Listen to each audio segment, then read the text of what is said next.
Good evening. This is the Board of Education at Livermore Valley Joint Unified School District. We're going to come back in open session at 1904. This is our June 11th regular board meeting of the Livermore Valley Joint Unified School District. Be advised these meetings are televised on Channel 28 Wednesday evenings and Saturday mornings, so your image may be captured on the cameras throughout the room. We're going to start tonight with our customary flag salute. I'd like to ask Philomena Rambo. She's our Director of Partnerships and what is it? Give me the whole thing. Community engagement. She does a great job meeting with people outside the school district. And she's going to introduce the people that are going to be leading us this evening. Thank you,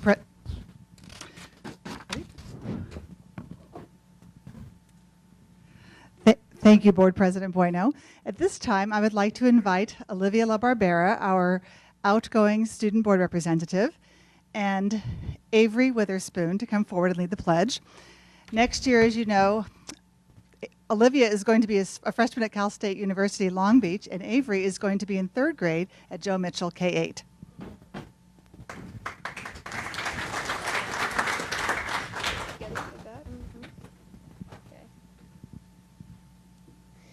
I pledge allegiance to the flag of the United States of America and to the republic for which it stands, one nation, under God, indivisible, with liberty and justice for all. Good job. Avery, if you would, you want to come around? We'd like to shake your hand. You did a nice job. Olivia, too.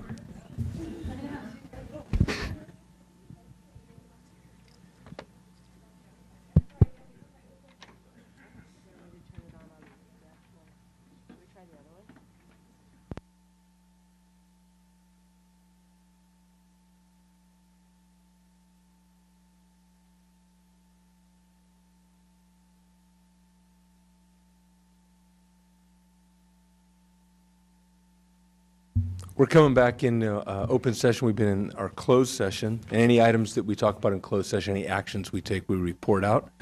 I'd ask Mr. Wenzel to do any readout of any actions taken tonight.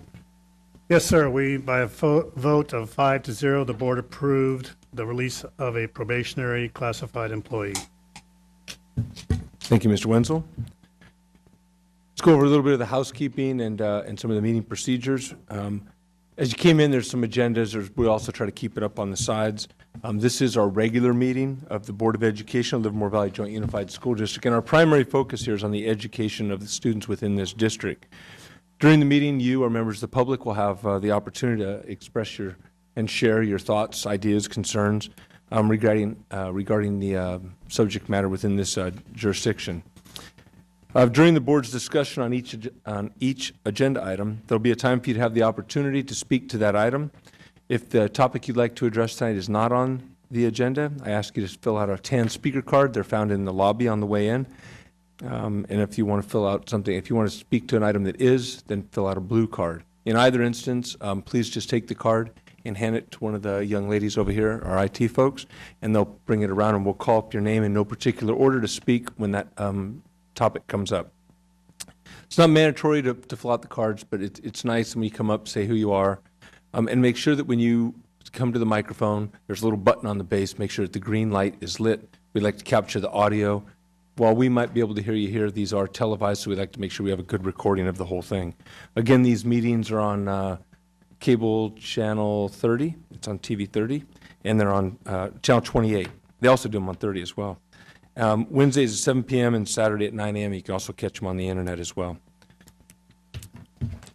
With that, I'd ask the superintendent if there's any changes to our agenda, and if so, if you'd let us know what they are. Thank you, Mr. President. We have some changes to the agenda to share with you tonight. So first of all, originally scheduled for a discussion action item 10.3, approval of Sierra Schools Partnership and Service Agreement. We're going to actually move that to information item. So that'll be being moved up, and it'll actually become 9.4. And the other thing associated with that is that there was a typo on, not on the front page, but later in the document, it says Del Val as the location, and it's actually Livermore High School and Lawrence. So just wanted to note that, and then there is a changed version at your table. And then the other issue was also a typo. We apologize. The recognition for Rooms for Hope, but actually the correct title should be Rooms of Hope. And we're very sorry, Brooke, we didn't mean to do that. I guess it does give hope too, so I think that's what we were thinking, but we sincerely apologize for that oversight. We want to make sure and get it right. Okay, thank you very much. So we're going to move into our recognitions. This is the time we really enjoy this because it gives us an opportunity to recognize folks in the public that are just really doing good things. And Superintendent Bowers, if you would introduce our first. Certainly. It's my very special privilege to invite Dr. Kevin Greer forward. He will be doing the honors of recognizing Carl Milius Award winners. And these are teachers who do an amazing job teaching science, even though science is not their specific credentialed area. Good evening. I will be calling up tonight. I know Emily Waffler's here and Andrea Ortuno, if you guys are both here. Come on up here. You guys can stand behind me. We have Emily here, Andrea over here. So good evening, President Bueno, members of the board, Superintendent Dr. Kelly Bowers, and members of Cabinet. I'm here tonight with the privilege of recognizing two of our fine elementary teachers who have been awarded the Carl Melius Science Award. Little background. Dr. Carl Melius is a practicing theoretical chemist at Sandia National Laboratories who generously established an annual cash award for excellence in science teaching in a non-science classroom in K-5. Each year we ask the staff to nominate K-5 colleagues who they feel contribute significantly to the teaching of science in an elementary classroom setting. The award seeks out staff who have developed innovative teaching strategies, special projects, or who are exceptional in motivating students about the scientific process, our future scientists of America. So Andrea, our first one, Andrea Ortuno, teaches a special education class at Jackson Elementary. She worked to modify the exploration portion of the mystery science curriculum to make it accessible to the needs of her students. She worked to make a model of the eye, and she had students build rubber band speed racers to teach about energy transfer. You know, those are kind of fun to watch those go. And then our other recipient is Emily Waffler, and she teaches 5th grade science at Lawrence Elementary School. Emily has truly gone the extra mile to fully understand the shift involved in teaching science using the next generation science standards, or what we call NGSS. Throughout her science lessons, she embeds technology to help students be able to obtain the learning. She does this through the use of hyperdocs and willingly shares these with her colleagues. She brings science to life in her classroom through incorporating some fun in physics, P-H-U-N, sorry, that's kind of a science funny for us science geeks, through hands-on experiments and activities. So we want to wish congratulations to both of these wonderful teachers. They each receive a certificate of recognition and $500 from Dr. Carl Melius each to be spent on our students for additional science materials and supplies for the upcoming school year. So it's kind of an exciting time for them. So if you would help me recognize both Emily Waffler and Andrea Ortuno.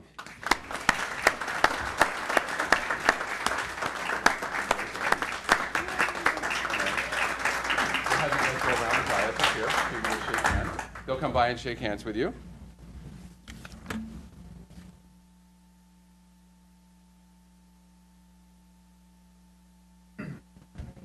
And they have their fan clubs back there, and you're welcome to come around and take any photos you like. We'll go out in the hall and take another cool photo out against the backdrop. What we'll do is we'll go right outside and they'll take a picture right outside. You can bring your family with them and take a picture. Yes, more pictures outside. More pictures outside. Thank you. And for our next item, we will invite Mrs. Philomena Rambo forward once again. She will be doing the honors of helping us recognize volunteers for the incredible work that they do with Rooms of Hope.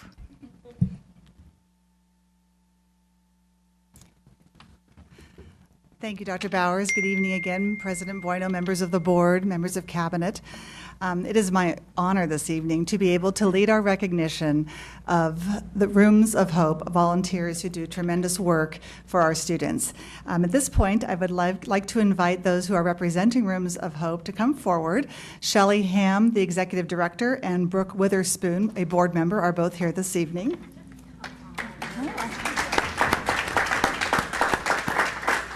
And you'll recognize Brooke not just as Avery's mother, but as an active parent volunteer at Joe Mitchell K-8. And you might see her at the Ale House now and then, another partner of our district and generous donator to our community. Rooms of Hope is a nonprofit organization, and their mission is to provide dream room makeovers to children who are suffering from life-threatening illnesses.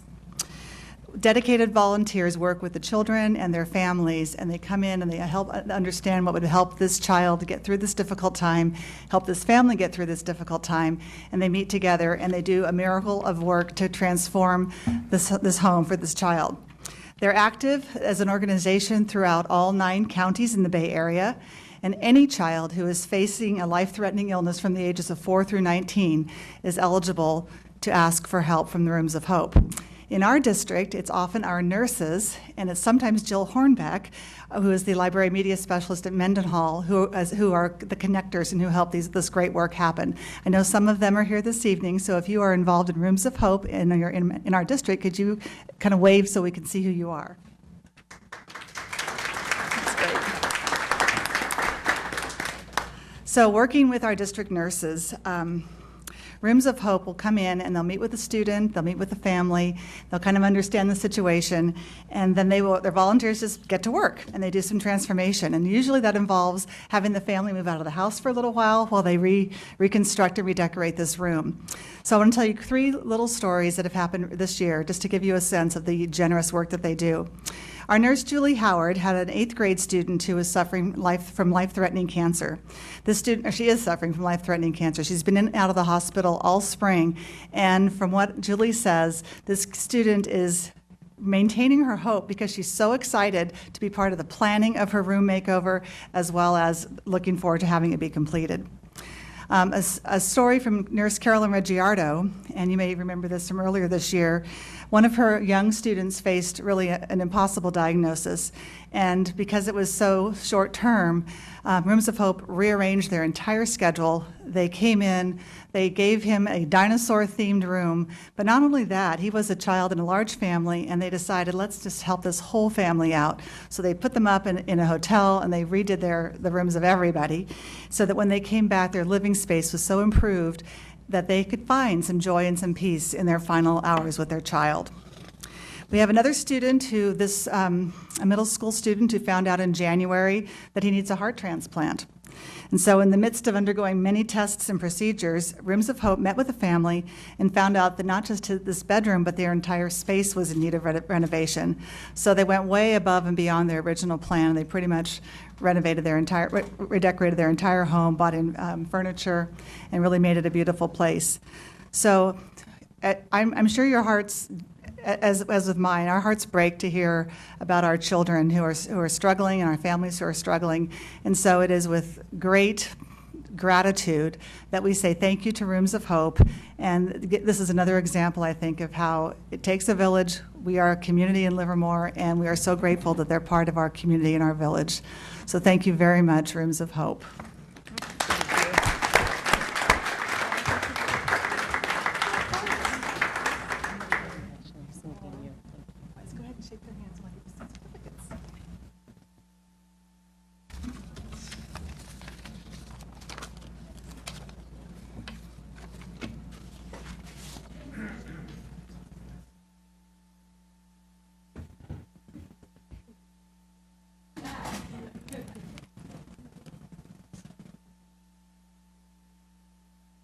Thanks. Good to see you. Thanks. Thank you. Awesome. Thanks. Great job.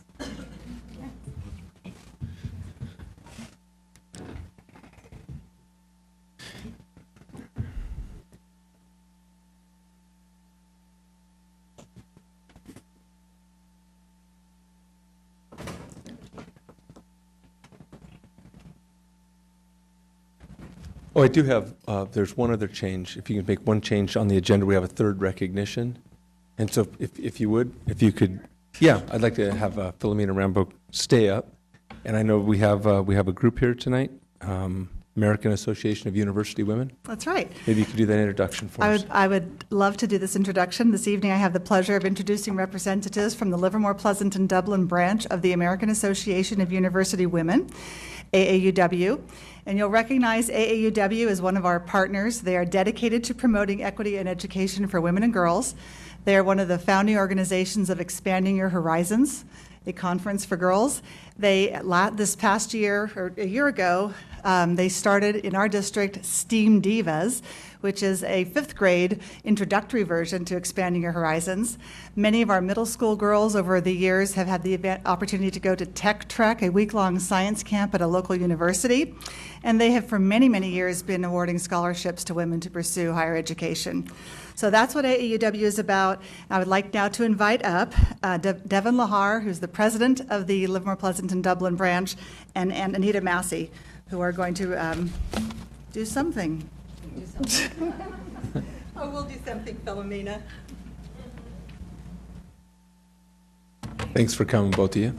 Thank you. It's a pleasure to be here, and greetings to all of you. And we really appreciate the opportunity to turn this back from your teachers to your superintendent with a special recognition. And we have named Dr. Bowers a named gift honoree from our AAUW fund. And Anita will tell you more about why we have done that. Thank you, and thank you for giving us time tonight. We know we were an add-on. But one of the things you heard Philomena talk about is the fact that we have a lot of passion around advancing education for women. It's not the only thing AAUW does, but it's something our branch has chosen to focus on. So we not only are involved in national programs like Tech Trek and Expanding Your Horizons, but local programs like STEAM Divas, and last year we kicked off a set of programs around planning for college, one set geared at 9th, 10th graders, how to take what you need to take in high school, how to test, when, and one for 11th graders about how to figure out where you want to go and what's right for you. So why are we here talking about what we do? Because one of the things we need is partners, and Dr. Bowers has been a phenomenal partner. We work with all 3 of our Tri-Valley school districts, but I know beyond a shadow of a doubt, whether we have an ask for getting word out to the girls, we need something translated, we need an emergency location for something that just isn't panning out the way we thought, all it takes is a quick email or a phone call, and Dr. Bowers has come through over and over. And to have a school district with a champion like that help us bring our programs forward is very, very valuable. So Kelly, thank you so much for being a partner. We look forward to continuing to work with Livermore as well as our other schools. But I must tell you, we did not do named honorees in our other school districts. That's you right. really are above and beyond as a partner. So thank you very much for letting us come in. And We for have a all you certificate thank for you. volunteers, we want to thank you. Thank you very much.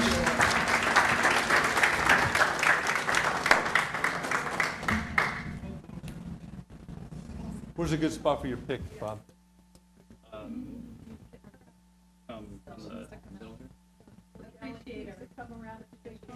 Yeah.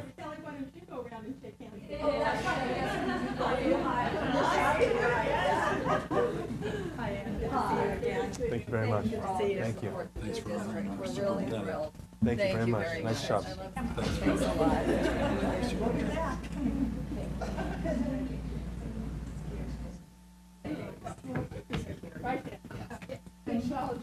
Nice job. Got me on that one, Mr. Oh, I was going to do a high five. You gotta have a second.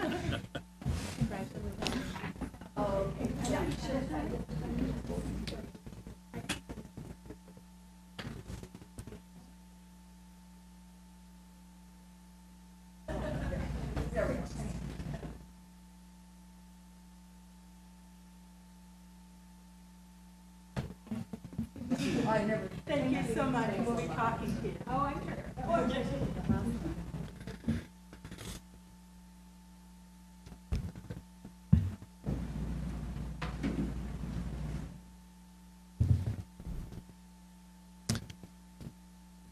Thank you both. All right, we're going to move into section 6. This is our student board member reports. And as you know, the board member reps graduated, and we're fortunate enough that Olivia LaBarbera was able to come tonight. You were out doing important stuff last time. Not that this isn't, but you had other things. You have other obligations. You're moving off into college. I understand you're going to be going to Cal State Long Beach, Poli Sci, great major. So we'd like to recognize you for the service you did this year, and you did a great job. And so we just have a little small token of our appreciation, and so I'll come over and I'll bring it to you. It's in recognition of your outstanding service as student representative to the Livermore Valley Joint Unified School District School Board, Olivia LaBarbera, for 1819. Nice job.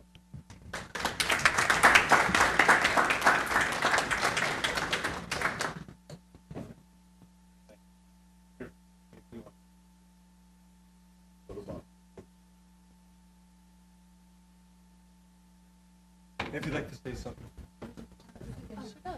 Yeah, of course, yeah. Of course.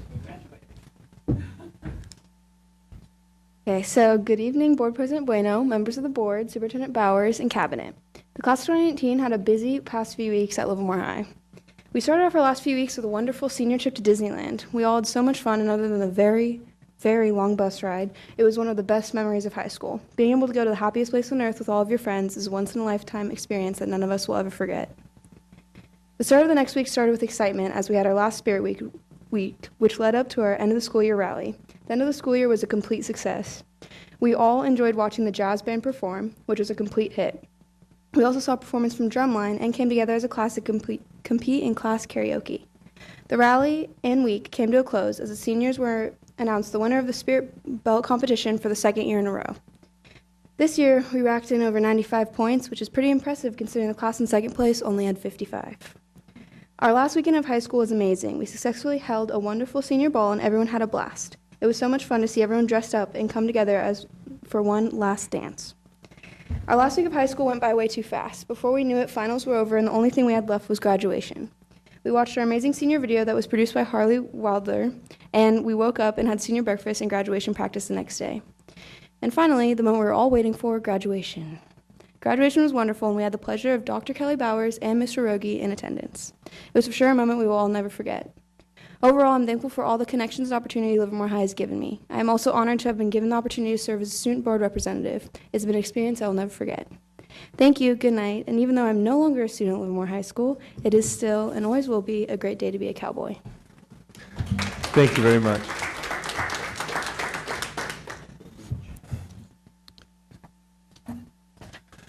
We're going to move into Section 7. This is our employee associations. This is an opportunity. All of our groups are organized, and we're fortunate for that. And we have Livermore Education Association, CSEA, SEIU, and our confidentials, Livermore Management Association. I believe coming up is Kate Sorrell. She's the president of Livermore Education Association. And this is an opportunity for our bargaining groups to come up and give us updates on kind of what's going on within their organization and let us know how things are going. Good evening, Ms. Sorrell. Good evening, President Bueno. Yes, my name is Kate Sorrell, and I'm the president of the Livermore Education Association, and I'm happy to be here tonight to address the members of the board, Superintendent Bowers, members of the cabinet, and members of the audience here and at home. Yesterday I was at the district office, and I was on my way home, and I drove by Jackson Avenue School, and looked at the marquee, and written on the marquee was first day of school is August, let me make sure I got the right day, 19th. And I thought, wow, that was fast. Last day of school was the 7th, and we're already talking about the first day of school. But that's the nature of what we do. We're never really finished.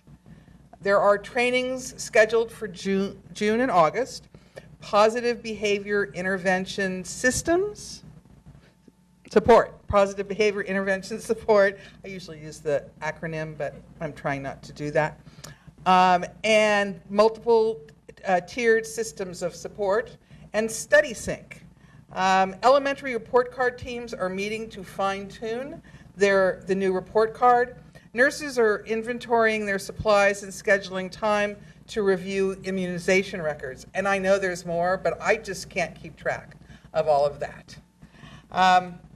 So item 10.1 on tonight's agenda is ratification of contract reopeners between the Livermore Education Association and the Livermore Valley Joint Unified School District. This discussion action item represents hours of work done by both teams, district and LEA. Last week, 84% of the LEA members voted to ratify the contract. So tonight is a good time for me to thank the members of the bargaining team. I want to thank our bargaining chair, Renee Haugen, Julie Ashworth, Jennifer Ackerman, Alana Gray, Peter Hetherington, Mandy Ramirez, and Amy Thompson. It is a very diverse team. High school, middle school, and elementary school are represented, as well as K-8 and special ed. Each member brings their own unique perspective to the bargaining table. Being at the table means preparing for topics that are going to be discussed that day. It means preparing lesson plans because the teachers are out of their classrooms. It means representing the interests of all of our members. So, on behalf of the counselors, nurses, psychologists, speech pathologists, classroom teachers, and teachers on special assignment, I want to thank all of the bargaining team for their contribution to the 2019-2020 collective bargaining agreement between the Livermore Education Association and the Livermore Valley Joint Unified School District. Thank you. Thank you.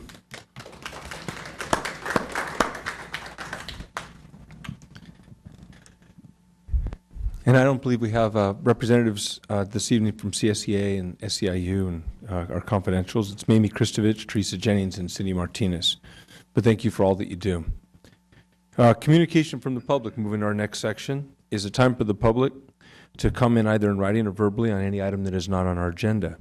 We, the board, may listen to the comment. We may ask staff clarifying questions, but we can either discuss nor take action. This is all in accordance with the Brown Act. If you'd like to address a topic that is not on this evening's agenda, now would be the time to do so. This is the TAN section that we talked about. And we ask you to leave your comments to 3 minutes. And right to the front of our Director of Human Resources, Mrs. Thede, there's a little clock and it gets activated at 3 minutes. I do not have any TAN cards, so we're going to go into our correspondence. This is 8B. Formal written correspondence to the Board of Education shall be acknowledged if received by the Board of Education in the superintendent's office by 4 p.m. the day before the meeting. Formal written correspondence received after the cutoff time will be acknowledged at the following meeting. Electronic communication received via the Livermore Valley Joint Unified School District website by accessing the formal written correspondence to the Board of Education with all fields completed and verified will be treated as formal written correspondence. And with that big mouthful of legal stuff being said, I'd ask our clerk, Mr. Rogie, if you have any, and if you would, to summarize, please. Yes, thank you, President Bueno. We have two. Our first is the California Department of Education, School Facilities and Transportation Services Division. Formal board correspondence received via U.S. mail. The CDE notified the governing board that it has reviewed the preliminary plans for the Joe Mitchell project, tracking number 61200-98. Our second is from Andrea Walsh Tapia. Formal board correspondence received via email. Ms. Tapia wrote the Board of Education to share her positive experiences in support of principal of Arroyo Seco Elementary School. That's all we have. Thank you. Thank you, Mr. Rogie. We're going to move into Section 9. These are information discussion items. And I would ask Dr. Bowers if you'd introduce 9-1, please. Certainly. Thank you, Mr. President. So I will ask Ms. Susan Kinder, our Assistant Superintendent of Business Services, to introduce the item as well as folks who are visiting from ISOM Advisors and ORIC as we are working on the next series of our proposed bond issuance. Thank you. Good evening, Board President, members of the board, Superintendent Bowers. Tonight we bring you an information item regarding our second issue of our Measure J bond program. And I have Mikiko Sato here from ISOM Advisors, who will do a presentation. And then I also have John Palmer from ORIC here to answer any legal questions that you may have. Perfect, thank you. And I will just hand it over to Mikiko because she's very well versed in this. Thank you, Ms. Kinder. Board President Bueno, board members. Superintendent Bowers, members of the cabinet, and the audience. Thank you so much for this opportunity to present tonight and your continued interest in this subject. As Ms. Kinder indicated, I am here to talk about the second series of bonds from the Measure J authorization. As you may recall, Measure J was approved in June 2016 for a total par amount of $245 million. Voter support was very strong. The district got over 2/3 support for this bond measure, even though only 55% support was required. The district issued its first series of bonds under Measure J in the amount of $82 million in October of 2016. And we designed these bond programs in multiple series in order to allow for your tax base to grow so that the full $245 million can be issued within the tax rate target of $48 for $100,000 of assessed value that we presented to voters. So after the issuance of the first series of bonds under Measure J, the district has $163 million in authorized but unissued bonds remaining. Measure J was designed as a very conservative bond program, and we have three main inputs into a bond financing model, and these are the assessed value, the interest rate environment, and bond structure. There are other assumptions too, but these are the key ones that I wanted to highlight tonight. Oops. Assessed valuation growth, your tax base growth, has been very strong since the election. We assumed at the time of the election that the tax base growth would grow around 3 to 3.5% per year. And as you'll notice in the bottom there, in the darker green, that the 3 years since the bond election, assessed valuation has grown by over 6% per year. Which probably reflects some of the market shifts that you've been seeing in the prices of your local homes. Market environment continues to be very strong. And I actually had the pleasure of presenting at a board study session last fall. And I talked about how in 2016, when we sold the series 2016 bonds, it was a very strong interest rate environment. The yield curve from the day of pricing is shown there. At the time of the board study session last fall, I indicated that interest rates were, somewhat higher. They were about 1% higher throughout each maturity, which is represented by that yellow line. Since then, interest rates have come down significantly, and as you can see in the bluish, tealish line there, we're almost as low as we were in 2016. So that's great news. And overall, kind of from a broader market historical perspective, interest rates continue to be very low. So for the second series of bonds, we're upsizing the par amount to $100 million. The original plan had us issuing $82 million. We're upsizing mainly to meet project needs, but the good news on the AV front and the interest rate market also is facilitating us in the upsizing of our Series B bonds. And we will structure the Series 2019 bonds or Series B bonds to leave capacity for the third and final series of bonds in 2 to 3 years. We've also been actively managing the district's tax rates. We are actually issuing the second series of bonds a little later than originally projected, but we work with the county to make sure that there wasn't a lot of fluctuation in the tax rate. And by doing that, that will allow us to pay off approximately, $18 million of the Series 2019 bonds in the first 2 years. So we'll be able to pay down a significant portion of the second series of bonds almost immediately. So that's great news. In conjunction with the second series of bonds under Measure J, we also saw that there was a refunding opportunity. The district has some bonds from the prior authorization from 1999 outstanding, and a refunding is very similar to a refinancing. It allows us to reset the interest rates on old bonds to current market rates. And this is showing a reduction in debt service by about a little shy of $700,000 for your taxpayers. That's about 5.3% on a present value percentage basis.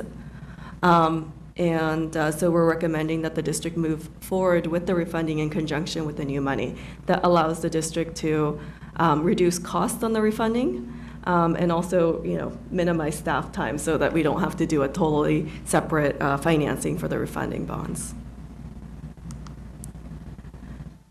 Another change that we're doing this time is that we are expanding the underwriting team. In connection with the 2014 refunding bonds that the district issued, the district conducted an RFP process, a selection process for underwriter, and the district selected Stifel Nicholas and Company. There have been some staffing changes and other changes in the industry, and we are recommending that the district work with an underwriting team of both Stifel and RBC Capital Markets. Many large bond programs have underwriting teams, multiple firms that work together. Having multiple underwriters can promote competition among your underwriting team, perhaps expand the investor base, access to additional information. And what's great is that it doesn't really cost any additional funding. The underwriters just split the compensation that they would have received. So tonight, I think in your board packet, there were a bunch of legal documents attached. And so I'm actually, even though he didn't want to come up, I'm going to make John Palmer come up because I've been talking for a little while and have him describe the resolutions and the attachments to the resolutions.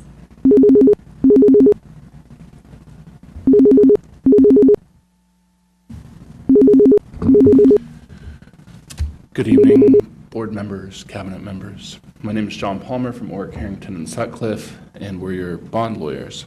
In the giant stack of legal documents that you have in front of you, the two most important are the two resolutions that are referenced in the slide that we're looking at now.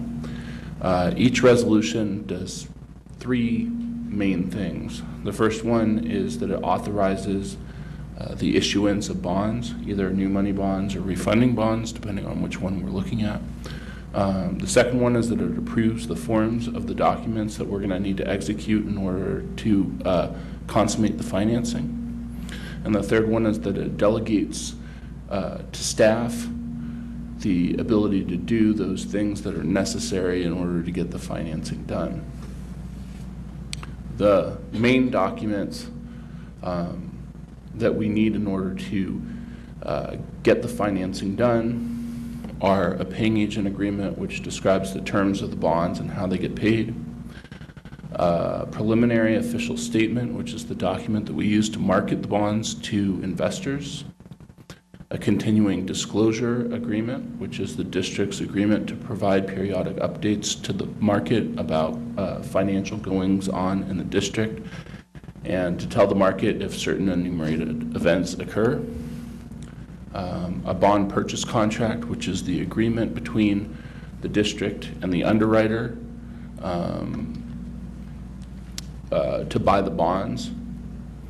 And I think that covers all of them. So if you have any questions about any of the documents that are in front of you, I'm happy to answer them. You'll see that the delegation to staff to accomplish the financing has to be within certain parameters that are set forth in the resolution, and those parameters are listed here on the slide. Okay.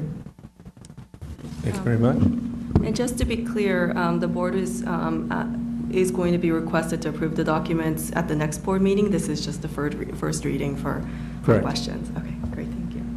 Just are we getting some feedback on the audio? It's like it's overmodulated or something.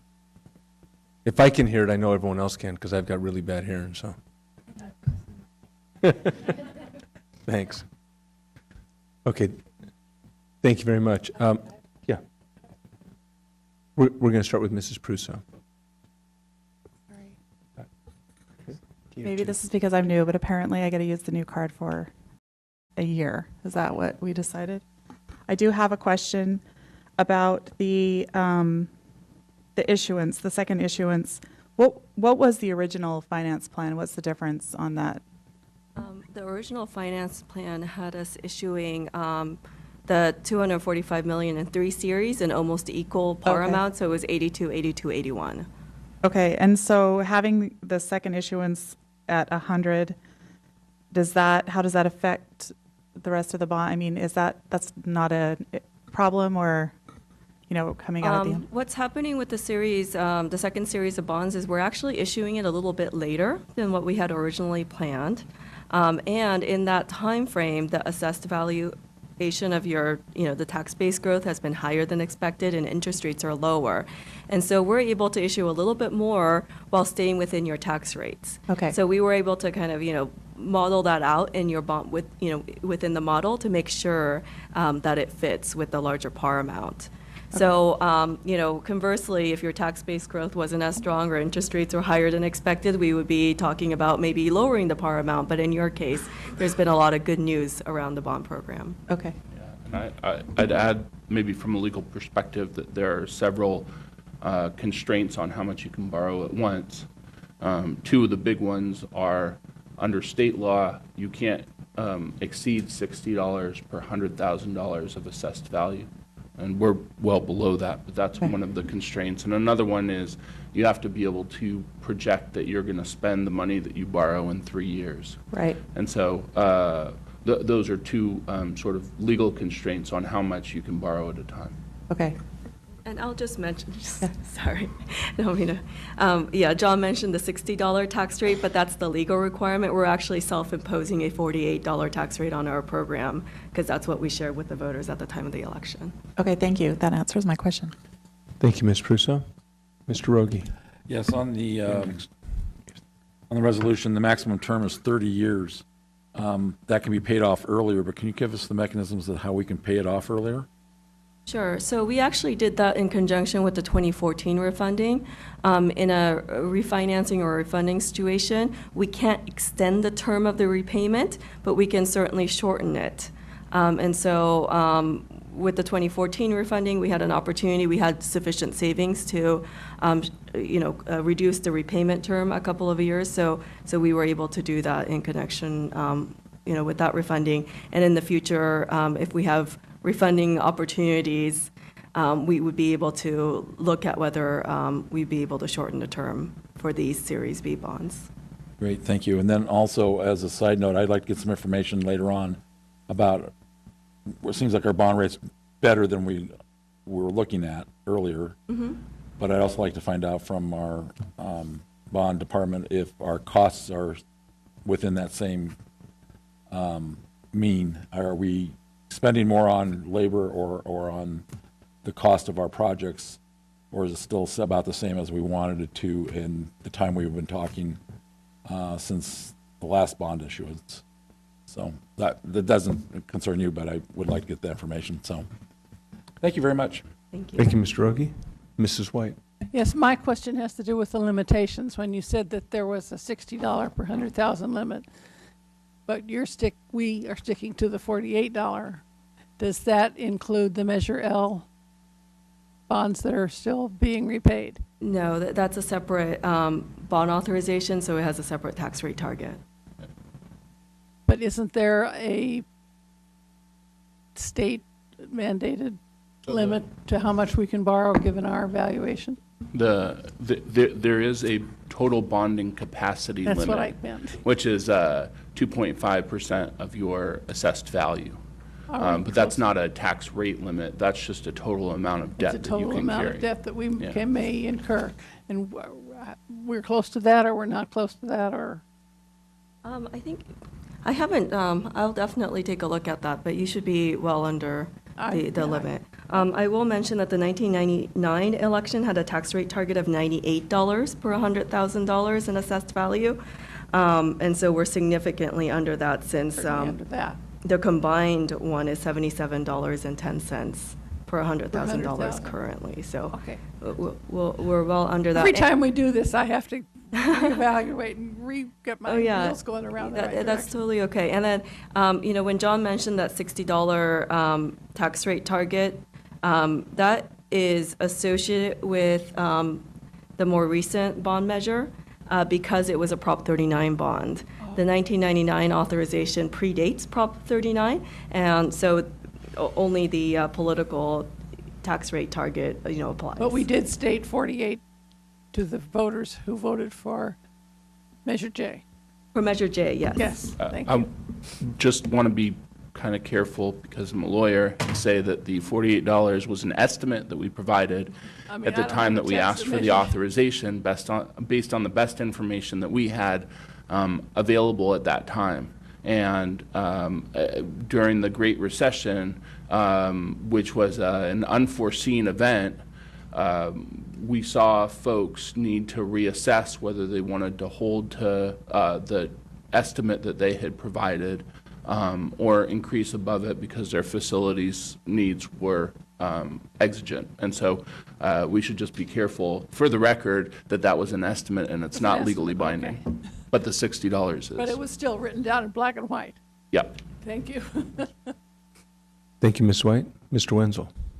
Okay, just confirmation, you said we're at a $77 combined, is that what you said? Combined bond? Yeah, for 18-19, the combined tax rate, actually, it's on, maybe it's on one of these slides. Yeah, so the 18-19 was $77. Does that match up? $77.10 per $100,000 in assessed value. And that's for both Measure L and Measure J. Thank you. Just a couple just questions I've got. On page 4, or I'm not sure what slide it was, it's the bar graph. It just shows that the historic assessed valuation. I'm just looking in terms of how you, that one, in terms of, it's obviously gone up. Is that solely because of appreciation, or are we taking growth into account simultaneous? So what happens is that every year, if your home hasn't sold, you're capped to 2%, or whatever the inflation rate is, in growth of your assessed value. Mm-hmm. You know, a lot of the growth occurs actually because of turnover. So even without new development, when a house sells, the house gets reassessed at the market rate, and that becomes the tax value of the house. And so a lot of the growth, you know, happens through turnover. And but yeah, even without turnover, there should be about 2% growth per year. And new inventory is also included in this once it gets assessed by them. And is there a lag on this? Is there much lag on the information, or is it relatively current? Sometimes with property tax stuff, there's a 1-year lag. Yeah, so the information for 18-19, correct me if I'm wrong, is as of January of 2018. Okay. Yeah, so there is a lag, and you know, overall the property values don't rise as quickly as the market values because, you know, in any given year, most of your housing stock does not turn over. So assessed value should be significantly lower than the market value of your community. Okay. And my next question is on your page 5. You were showing, you made mention of the lower interest rate. Mm-hmm. Are we locked at the rate at issuance or at use of the money? So it's a fixed rate bond that's the interest rate gets locked in at the time of the issuance of the bonds. And then we have the opportunity, you know, maybe to 8 to 10 years afterwards to look at possible refunding or refinancing. But it is a fixed rate issuance. But it's at issuance? Mm-hmm. Okay, all right. And because I know they're talking, the Fed they're thinking, you know, you never know what the Fed's going to do, but if they come down and we do an issuance, and that goes into page 8, and you talked about essentially refining some of the older debt. Mm-hmm. When we do that, does the term stay the same, or are we refining the term as well? You know, we're going to be keeping the term on these bonds the same. And that's just because the savings can be spread out equally over the term of the remaining term. And, you know, before in 2014, we were able to restructure a little bit more, but in this case, it's probably most efficient to keep the savings proportional or level. Yeah, and I mean, I think that the savings come because your maximum term, instead of being 30 years, is now 20 years. And so the maximum interest rate that you pay is now for a 20-year bond instead of a 30-year bond. So you've moved down the yield curve or up the yield curve, depending on which way you look at it. But the shorter term gives you a lower rate. So even if you don't move the final date that you pay off your bonds earlier, just the fact that you're refinancing it over a shorter period of time gives you a better interest rate. I guess that's what I was asking. If we owed, at current rate, if we have 15 years remaining. When we refi to a lower rate, are we going to extend beyond 15 years? No. Okay. The final maturity of these bonds is 2026, so they're not very long Oh, bonds window. to begin with. Yeah, and then we wouldn't be extending the term. Okay, so that's a good move. All right. Thank you very much. Any other questions? Thank you all very much. Real helpful. Thank you. Thank you. So, Mr. President, the next step in this is for us to express an intent to move forward with all these pieces. This is just discussion item. This is not- Yes, but I mean, next, as you say, at the next meeting, we will take action. Next meeting, to yes. Turn the process on. Yes. It'll come Launch- before us as an action item. Yeah, but we'll launch the process. Uh, Take Okay. action to direct to go. Yeah, ahead. this was discussion so that we, No, I know it was discussion. Direct us to, I mean, at the next meeting, we'll take action to move ahead. yeah, I think that's all part of Yes. it. Yeah, we don't need to prompt anything. It's in play. After we take action to put it in play next week. Well, yeah, This is an information item. We haven't given any direction to Correct. anybody to do anything. right, but I don't, are you asking us to take an action? The next meeting, we're going to take So action. this to- is, yeah, it's a two-step process. So this is information item, and then we will bring it back to the next board Sure. meeting for discussion action item. And at that Right. point, you can say yay or nay. Right. But we don't need to request anything. It's all, It the will be process coming. is in play. This was simply to Oh, discuss it. yeah. Correct. Okay. Thank you very much. Dr. Bowers, if you'd introduce our next item, please.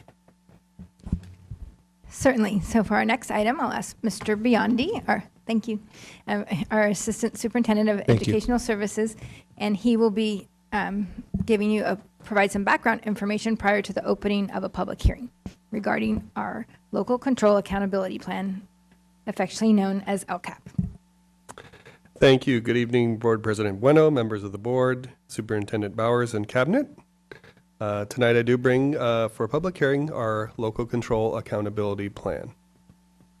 A reminder that this plan is all about accountability and transparency, and annually the governing board of all school districts in California must adopt the LCAP, which contains certain elements, and that, among other things, was developed in consultation with teachers, principals, administrators, other school personnel, parents, and pupils, and that it also aligns with our annual budget. Our LCAP is for the goals, needs, and actions addressing the instructional demands of all students, with special attention paid to the specific needs of low-income students, foster youth, and English learners. This plan is all about our students. So throughout the year, throughout the academic year, we have had stakeholder engagement events, and these meetings have really gone deep into the goals and analyzed our progress on the past year's plan, and also gathered input for our plan for next year.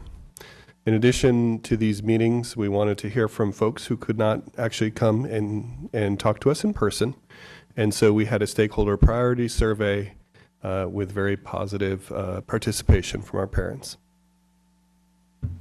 Two groups that you formally approved in the fall are the English Learner Advisory Committee, and we met monthly and had very similar agendas and information as we did with our LCAP Advisory Committee.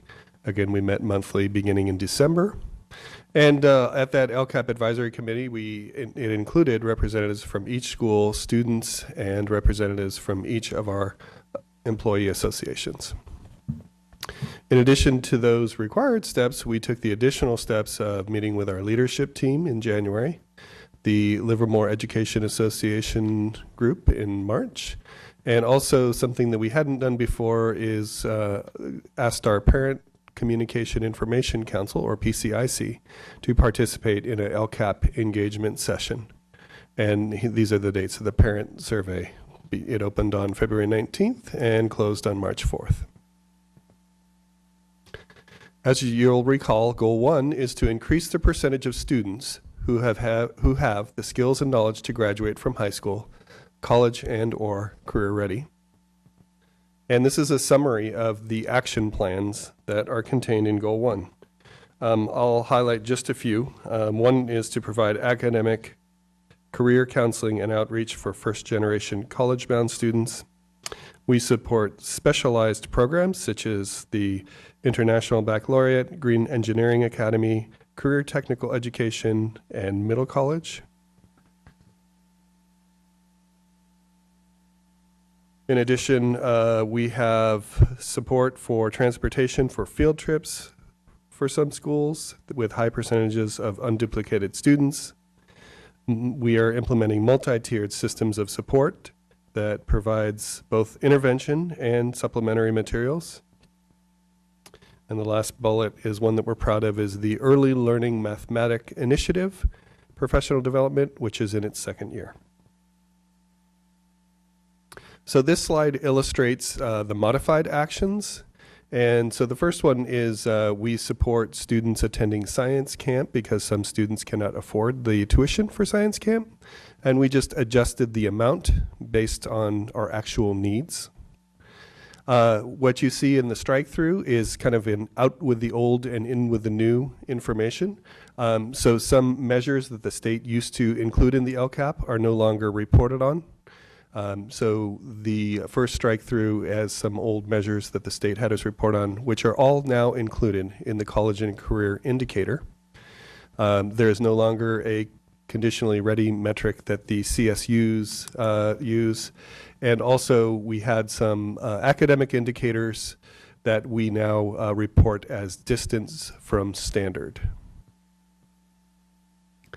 Some new actions include increasing access to musical instruments for all students. We don't ever want students' economic situations to impact their ability to participate in our music programs. Universal screenings in both English and math for help with early identification and progress monitoring of students' performance. We also have some of these tools available in Spanish. And Arroyo Seco and Jackson Elementaries will pilot the Advancement via Individual Determination, or AVID program this year. And finally, we have support services for students and families in transition, which is a term that we use for students who are classified by the state of California as homeless. Goal 2 is to provide an engaging, clean, healthy, and physically and emotionally safe environment to support learning at its highest levels. I'll highlight some of the actions from the action plan within Goal 2. One is staffing for smaller class sizes. Another one is positive behavioral interventions and supports, also known as PBIS training. And just so you know, we had 10 schools today at a professional development day, and the feedback that we've already received from our teachers, whether it was outstanding work and very positive training that they participated in. Another Goal 2 action plan item is social emotional curriculum training and implementation. That is our Choose Love. And in addition, we appreciate the board's support for increasing our counseling services, and that action continues into next year in Goal 2. Some of the modified actions for Goal 2 include providing support for elementary PE, physical education, and implementing the social emotional curriculum, which now includes cohorts 1, 2, 3, and high schools. So specific training, and we're expanding the number of schools that we're participating in that. And also increasing counseling partnerships and support to include elementary schools. A new action, and this came out of our differentiated assistance plan under Goal 2, is to provide transportation and resources to eliminate barriers to attending school for specific student groups, and the one that we were eligible for differentiated assistance was also our homeless students, or students in transition. Goal 3 is to enhance parent and community engagement and communication. And here are the items under Goal 3 action plan. I think the first is really at the heart of Goal 3, which is to ensure all parents have a voice and are partners in preparing students for college and career. We do offer translation services in many languages to support parents and their involvement in the schools. We provide leadership training for parents, and we have increased our two-way communication with parents as well. A modified action under Goal 3 was to enhance the parent education program and increase effective use of communication tools by staff and parents. And a new goal was to collaborate with community agencies to support the needs of our students in transition and our homeless students based on their performance on certain dashboard indicators.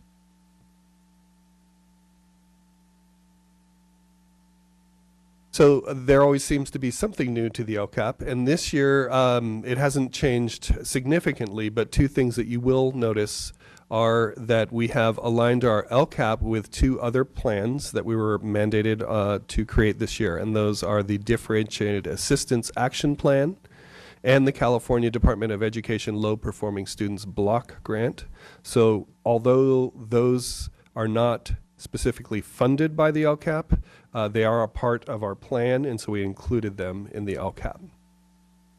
Also coming to you at the next meeting will be the federal addendum, which makes us compliant with the Every Student Succeeds Act, or ESSA Act, which is our federal requirement.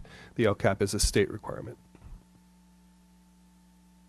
I'd really like to thank the two committees. These are the names of the participants of the English Learner Advisory Committee.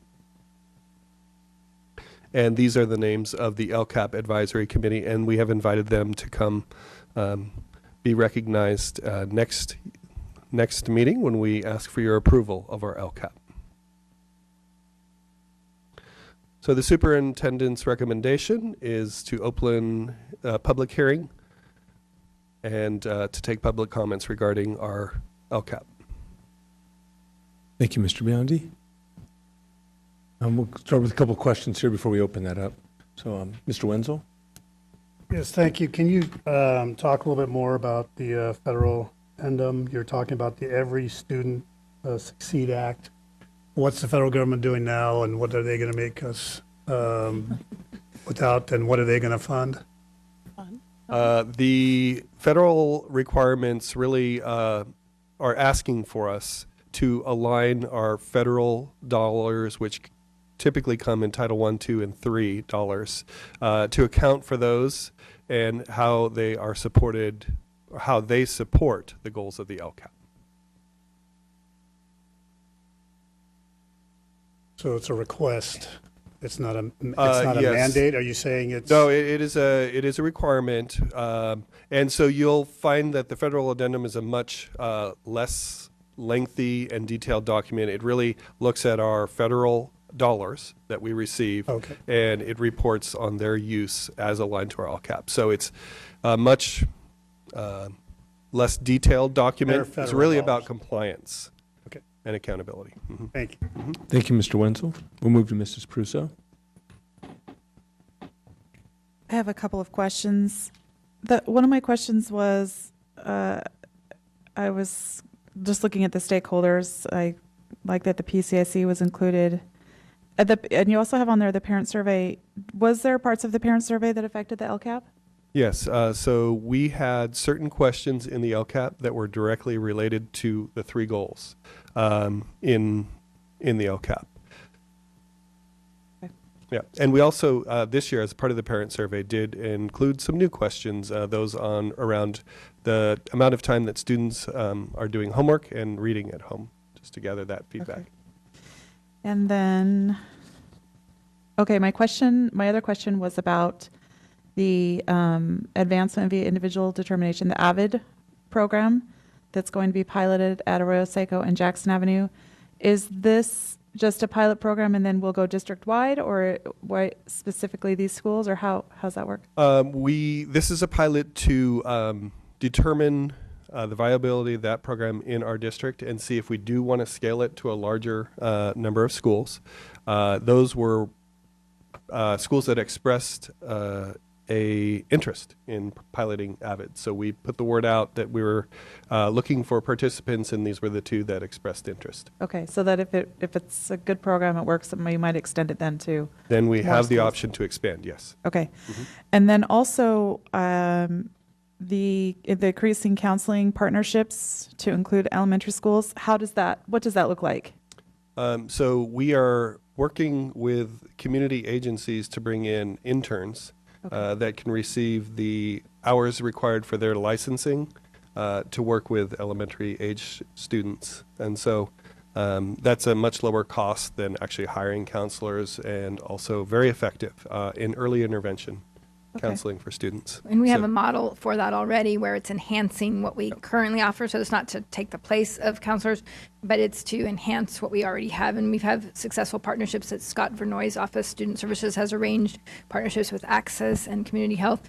And then they support. The other thing that's very nice is many of our current counselors, I don't know if many, but at least a few key ones that I know of, they actually started with us as interns.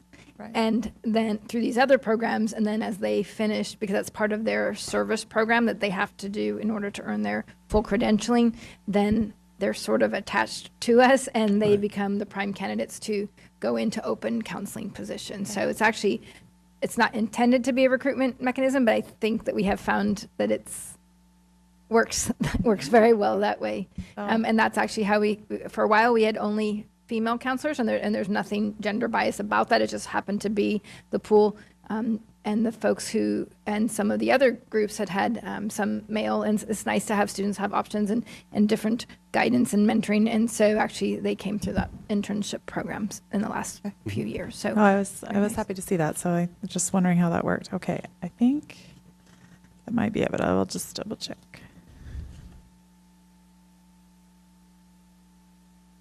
Yeah, I think that's it. Thank you. Thank you, Ms. Prusso. We'll move to Mrs. White. Yes, we hear about these programs. How many times now? 4, 5? Do we know if they're working? Do Yes. more parents respond to the survey questions? Do they respond more positively? Do more parents come to the parent education activities because there's childcare? We never see that as.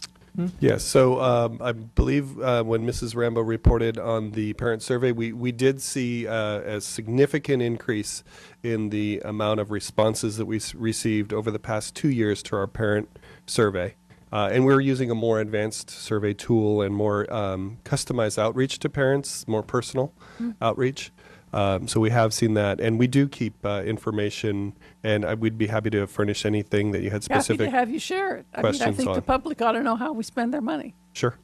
Do we, just curiosity, do we have more music students because we're providing instruments? Or is this the first yes, year so- we're starting that? So all 5th grade students are able to select an instrument if they would like to participate in that. And some families do rent or purchase their own, but we do maintain a library of instruments. And I'd love to take you by the room where they're all stored, because we're seeing increasingly students are opting to use a district-provided instrument.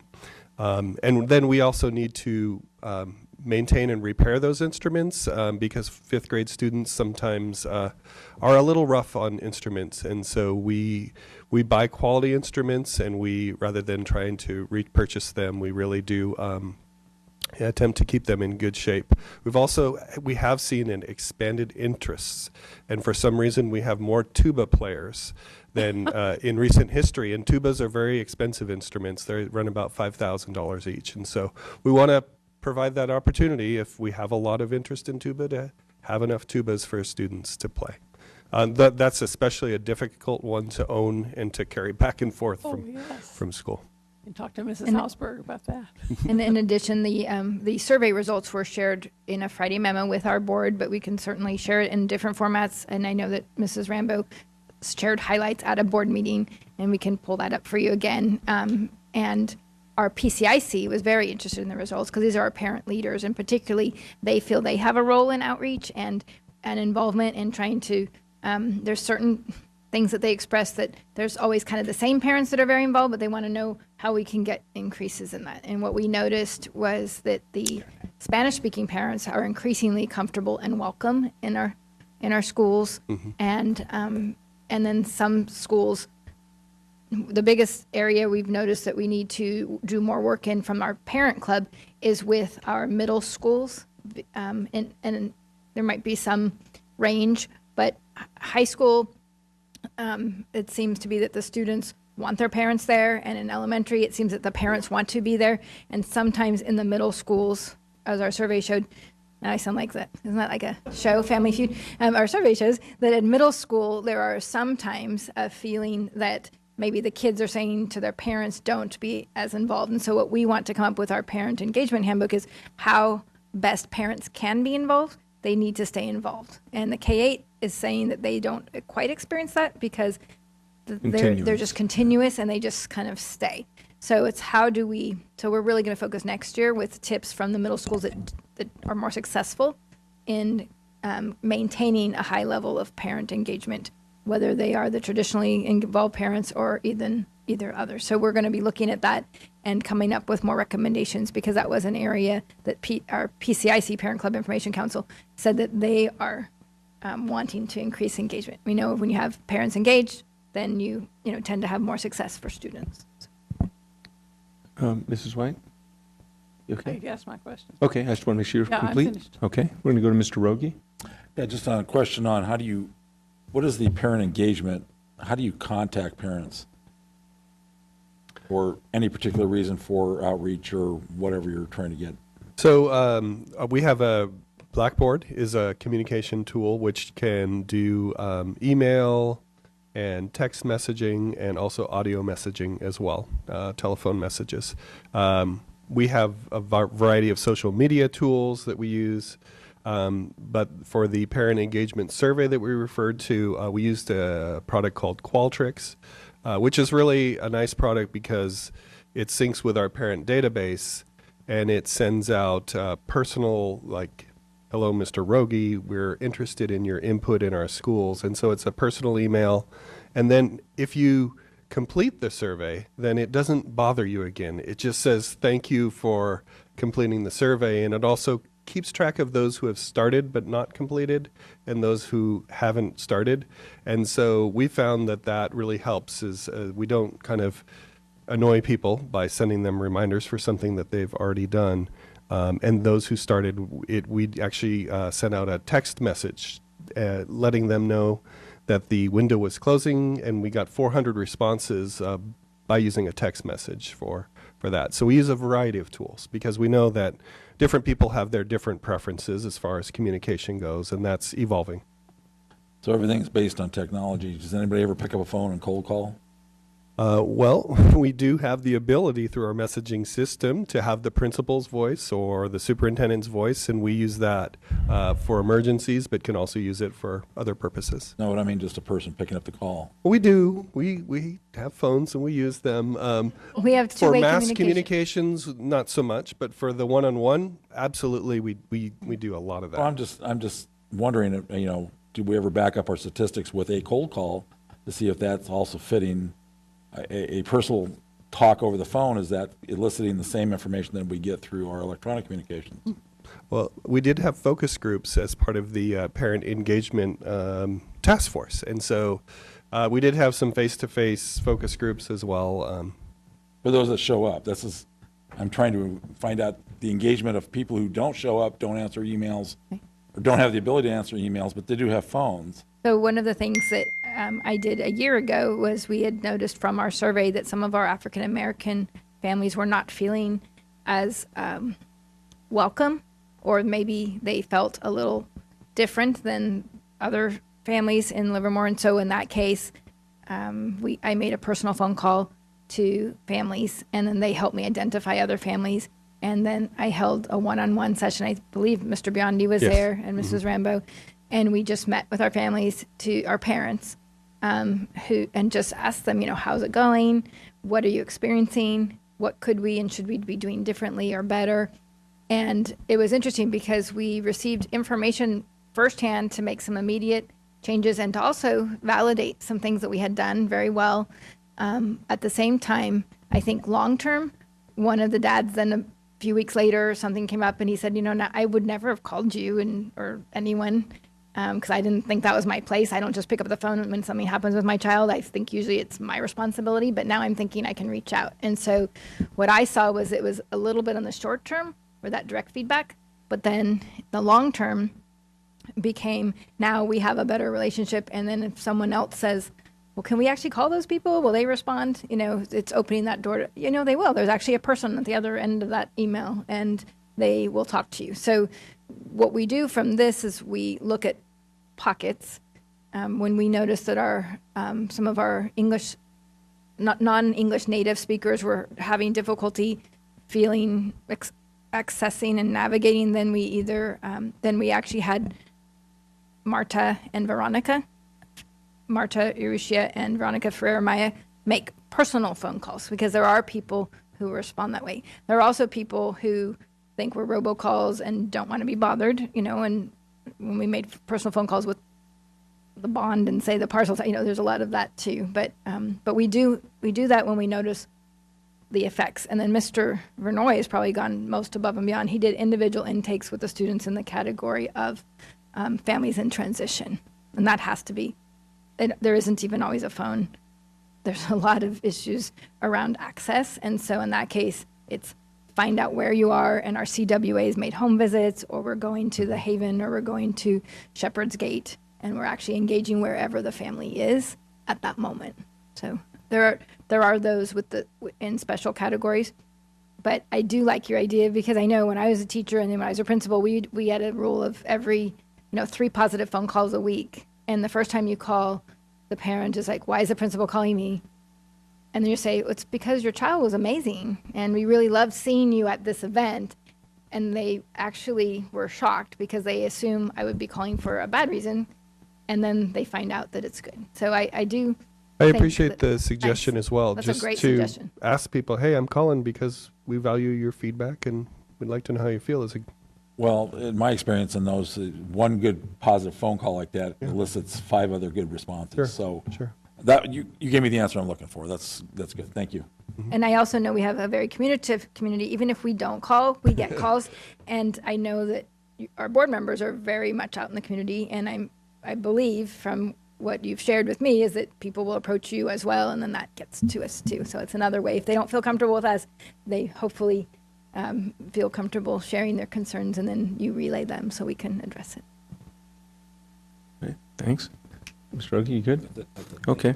And thank you for your work on this. And especially, the part that I appreciate the most is the public input that you solicit, because I know that's very difficult, whether it's the way we communicate, trying to solicit, trying to get a good sampling, and in particular, that PCIC. I know we all have the opportunity to come in and kind of be the fly on the wall, and we get our opportunity throughout the year to sit with the PCIC group.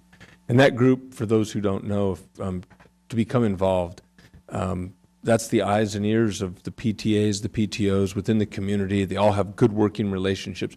The fact is, some people just don't have time. They have an expected outcome of their child's education, but the reality is that a lot of parents just don't have time. Lives are pretty busy. And so the folks that are on the PCIC are making an exceptional sacrifice to be involved, and they are that additional layer. And I think they do an extraordinary job of representing the interests of the parents within that particular school. And so when you listen to their input, they're very insightful. There's a lot of transparency. And so the fact that they're on the LCAP, that they're given input, that they're part of the process is really, really helpful. So thanks to them and Ellen Gould, who's kind of, been in charge of that for so long. Any other discussion? Okay. So go ahead. Yeah, I'm going to open right now. Well, I had to complete comments. All right. So we're going to open the public hearing and ask for any public comment. I don't have any in front of me. So if anyone would wish to address the board on this matter, then now would be the time. Is there any further discussion by the board members? Then we're going to go ahead and close the public hearing. And I'd ask Superintendent Bowers if you'd introduce 9-3. Certainly. So we will have our next public hearing, and this is our budget. And I'll ask our Assistant Superintendent of Fiscal Services, Ms. Susan Kinder, to give some background prior to our board president opening the public hearing. Thank you. Good evening again, President Bueno, members of the board, Superintendent Bowers. So tonight we have the public hearing for our budget that goes with the LCAP. So whenever a budget is presented for adoption, state law requires that the Board of Education lets the public make comments, and this public hearing was announced by the Alameda County Office of Ed in the local newspapers in accordance with Ed Code 42103. So our district has 13 funds, and the biggest one and the most important one is the general fund. Of course, the building fund is also important, but the general fund is our operating budget and the one that you have most control over. There are 4 formal budget revisions, and then we have monthly updates. So the adopted budget needs to be in place by July 1st, and then we have 45 days to revise it once the state adopts their budget, and that's the revised budget. And then we have first interim, which is as of October 31st, that we'll present to you in December, and second interim, which is as of January 31st and presented in March, and then our monthly budget updates. So when we start working on our budget, we need to work with assumptions, and our revenue assumptions, we use the Financial Crisis Management Assistance Team, also known as FCMAT, their calculator to determine our local control funding formula, which is the biggest revenue source in our budget. And that is currently using a cost of living adjustment of 3.26%. We are estimating that our enrollment will be 13,800, that will then produce an average daily attendance, or ADA, of 13,275. We removed one-time state funding that we've had in our budget from last year, and we included some one-time funding that we're getting this year from a profit-sharing agreement that we had with Lion Homes. And then we also assume that Measure G will continue to bring in about $4 million. So for those that are more visual, this is a pie chart of our revenue, and you can see that 87.8% of our revenue comes from the state. And so that's why we are very dependent on the state budget.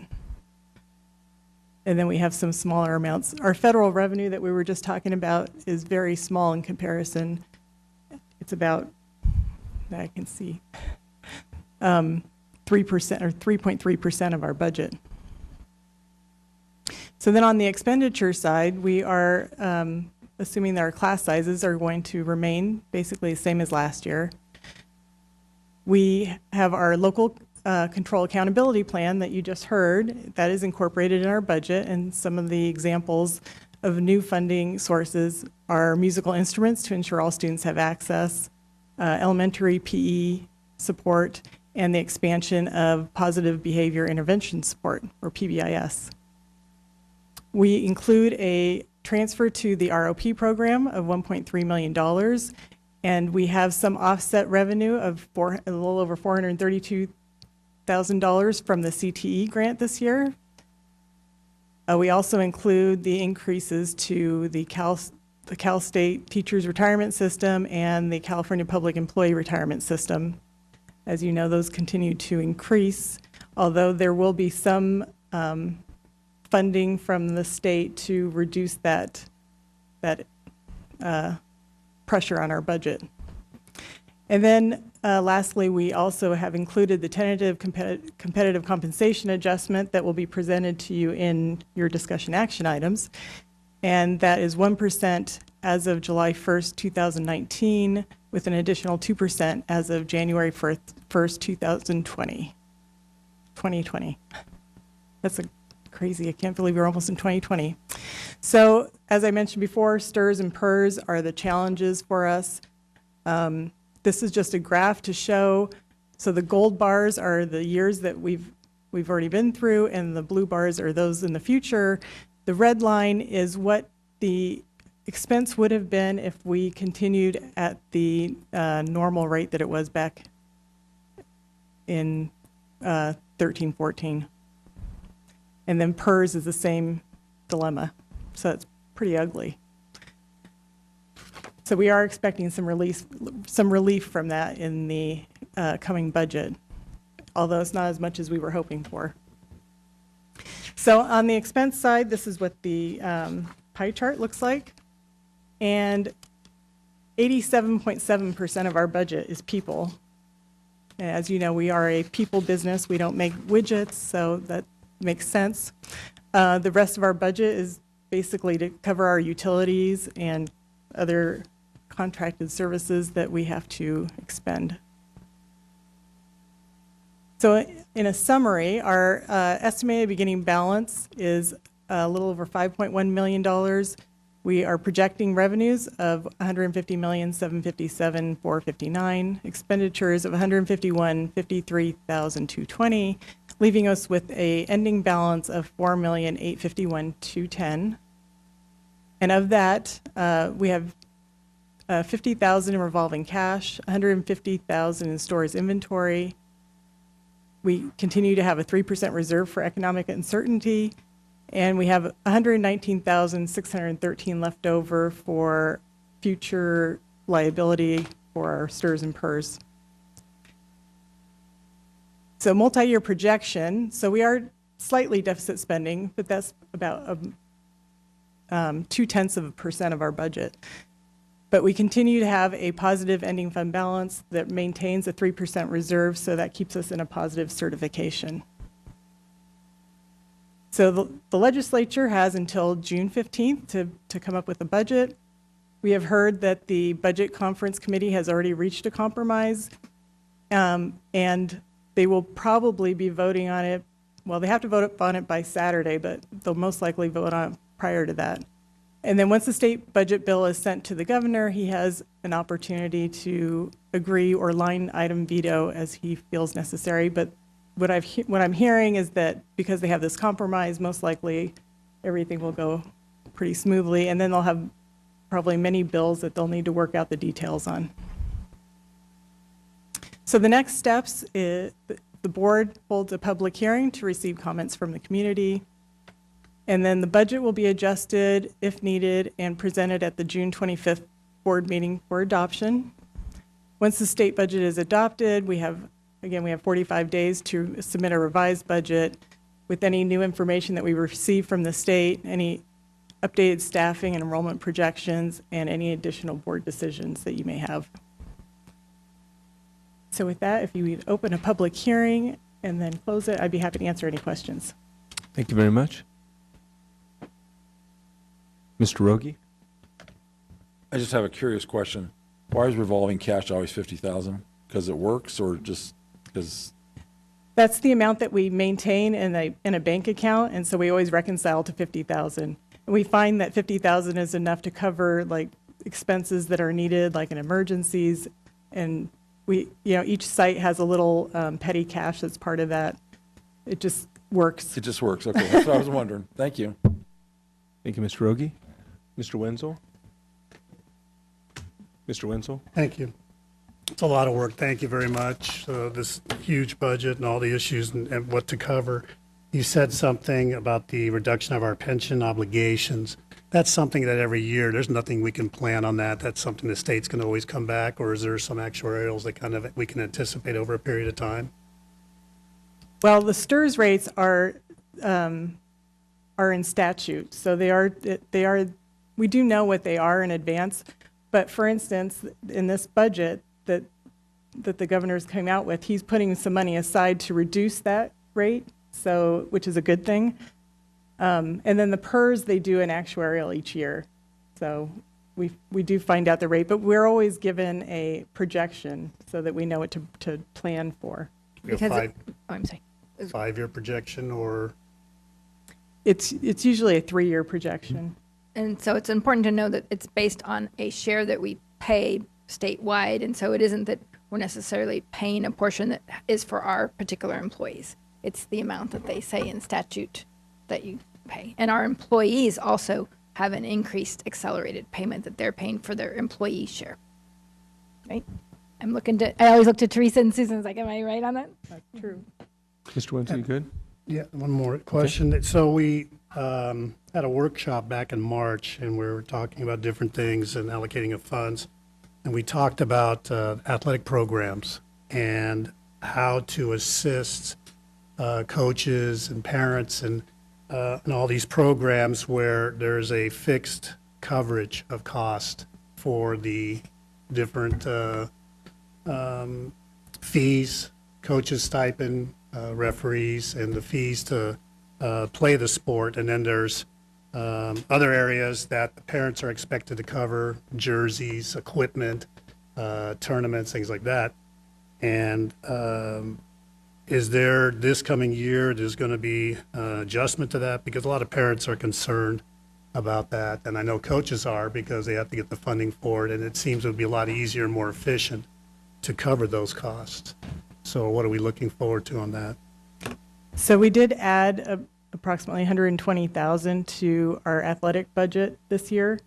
That doesn't cover the entire cost of athletic stipends and things like that, but we wanted to make progress in trying to achieve that. And it's simultaneous. So basically, we're using this as a jumping off point at the board direction. What we really wanted to do is analyze what we are taking in, what has been donated, what are those trends. We want to decrease our district's reliance on donations, because that can result in unevenness and equity issues. So recall our board years ago, before I think I became, or just as I was becoming superintendent, what we inherited was our district was not giving any funds at all toward athletics. And so over these years, based on board direction, we've been gradually increasing it.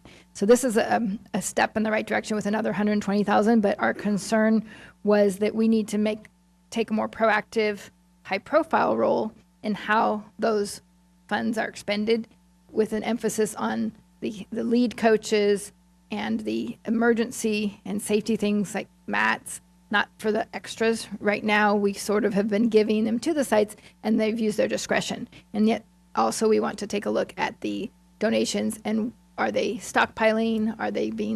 How are they being spent? So we're going to be looking at that, because certainly the have-to, such as safety and referees, officials, transportation, those things are very important. But it's also part of a larger focus to emphasize that we want to be looking at.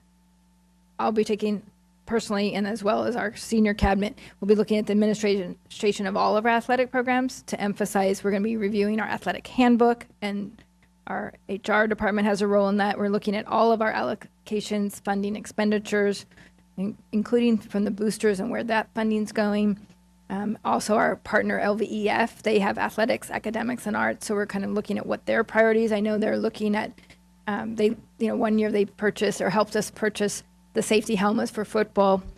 And then we're looking at how we can reinforce guidelines about donations, about safety, and particularly with this huge expenditure into the athletic facilities, the brand new or the renovating ones.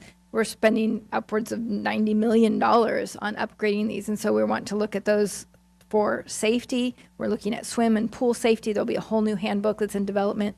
Mr. Vinoy has been working with that, because we will have pools that are 3 times larger, and that will have some implications. We're looking at facilities use and care. If we have these brand new facilities, who has the keys? How are they being accessed? How are they being maintained? We don't want to have them go into disrepair. And then we're also looking at NCS rules and those guidelines as we become increasingly competitive in the e-ball.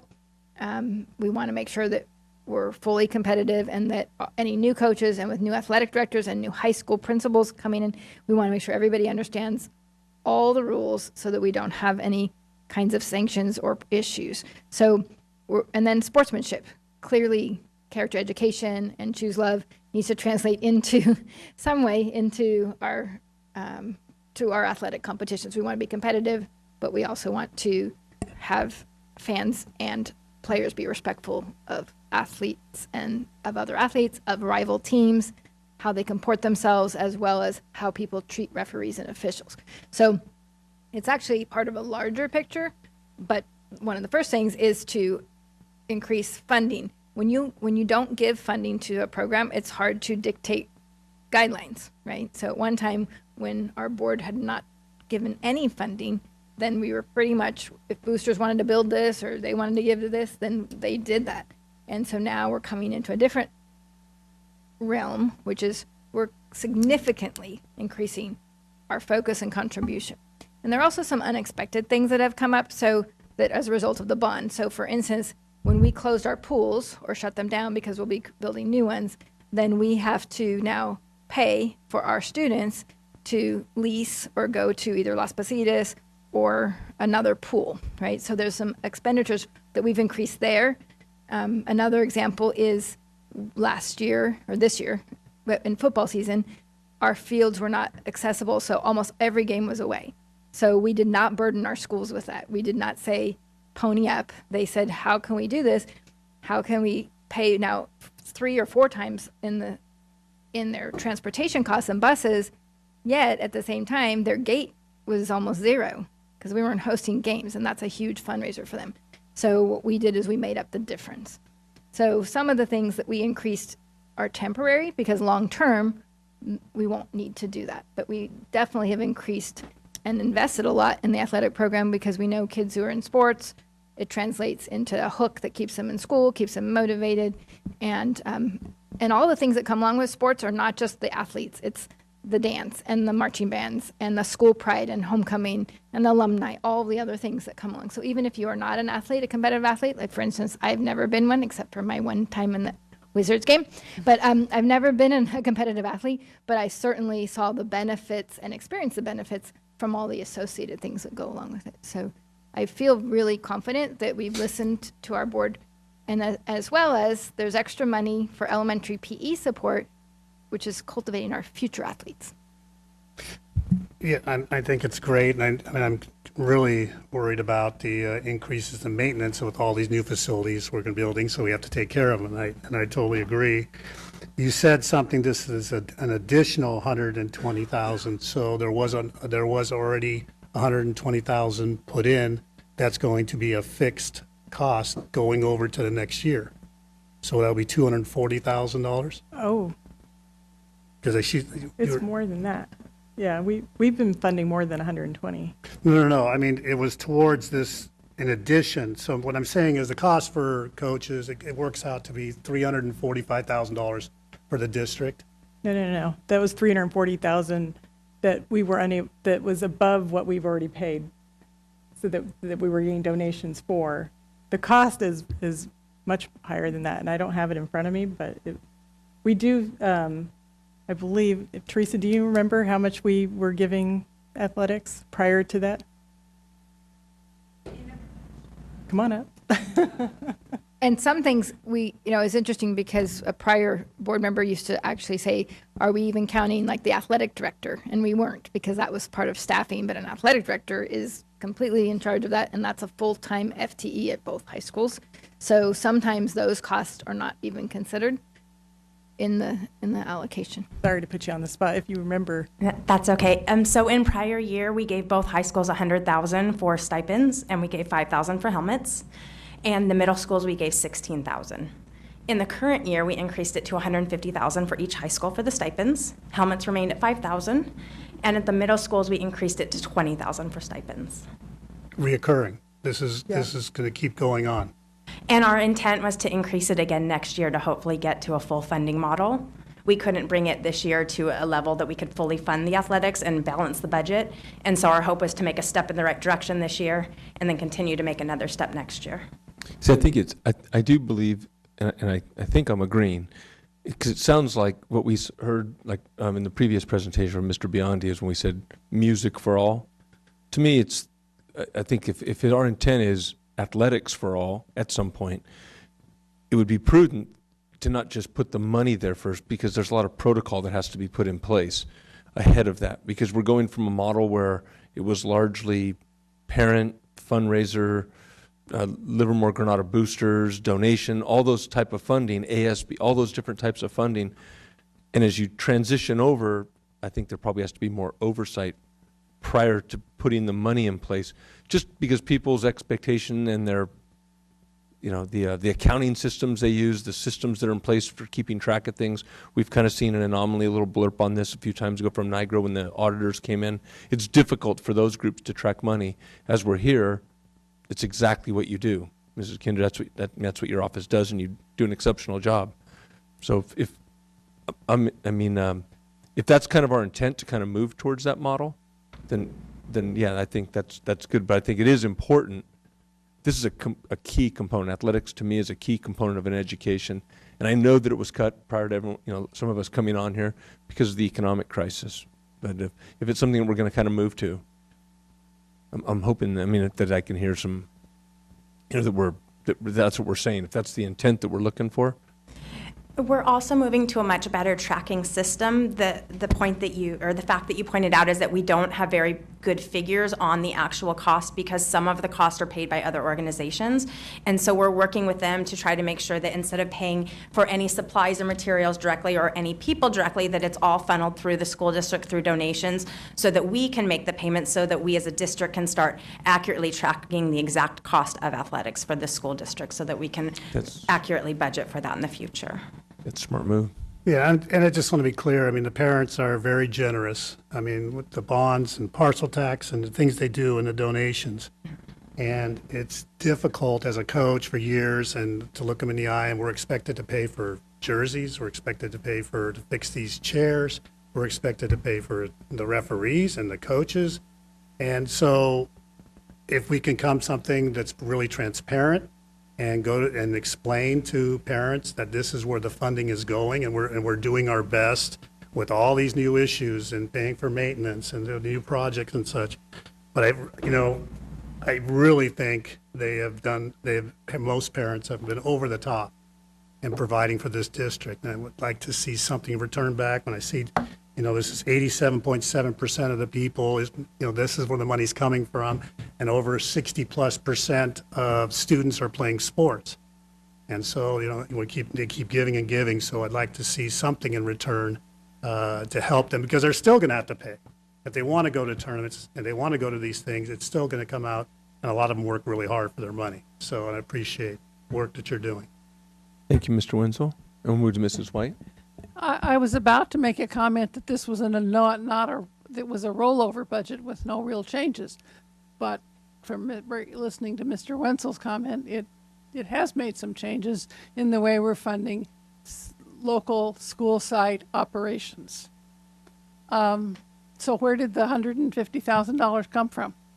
That was a change from wherever it was to the athletic programs.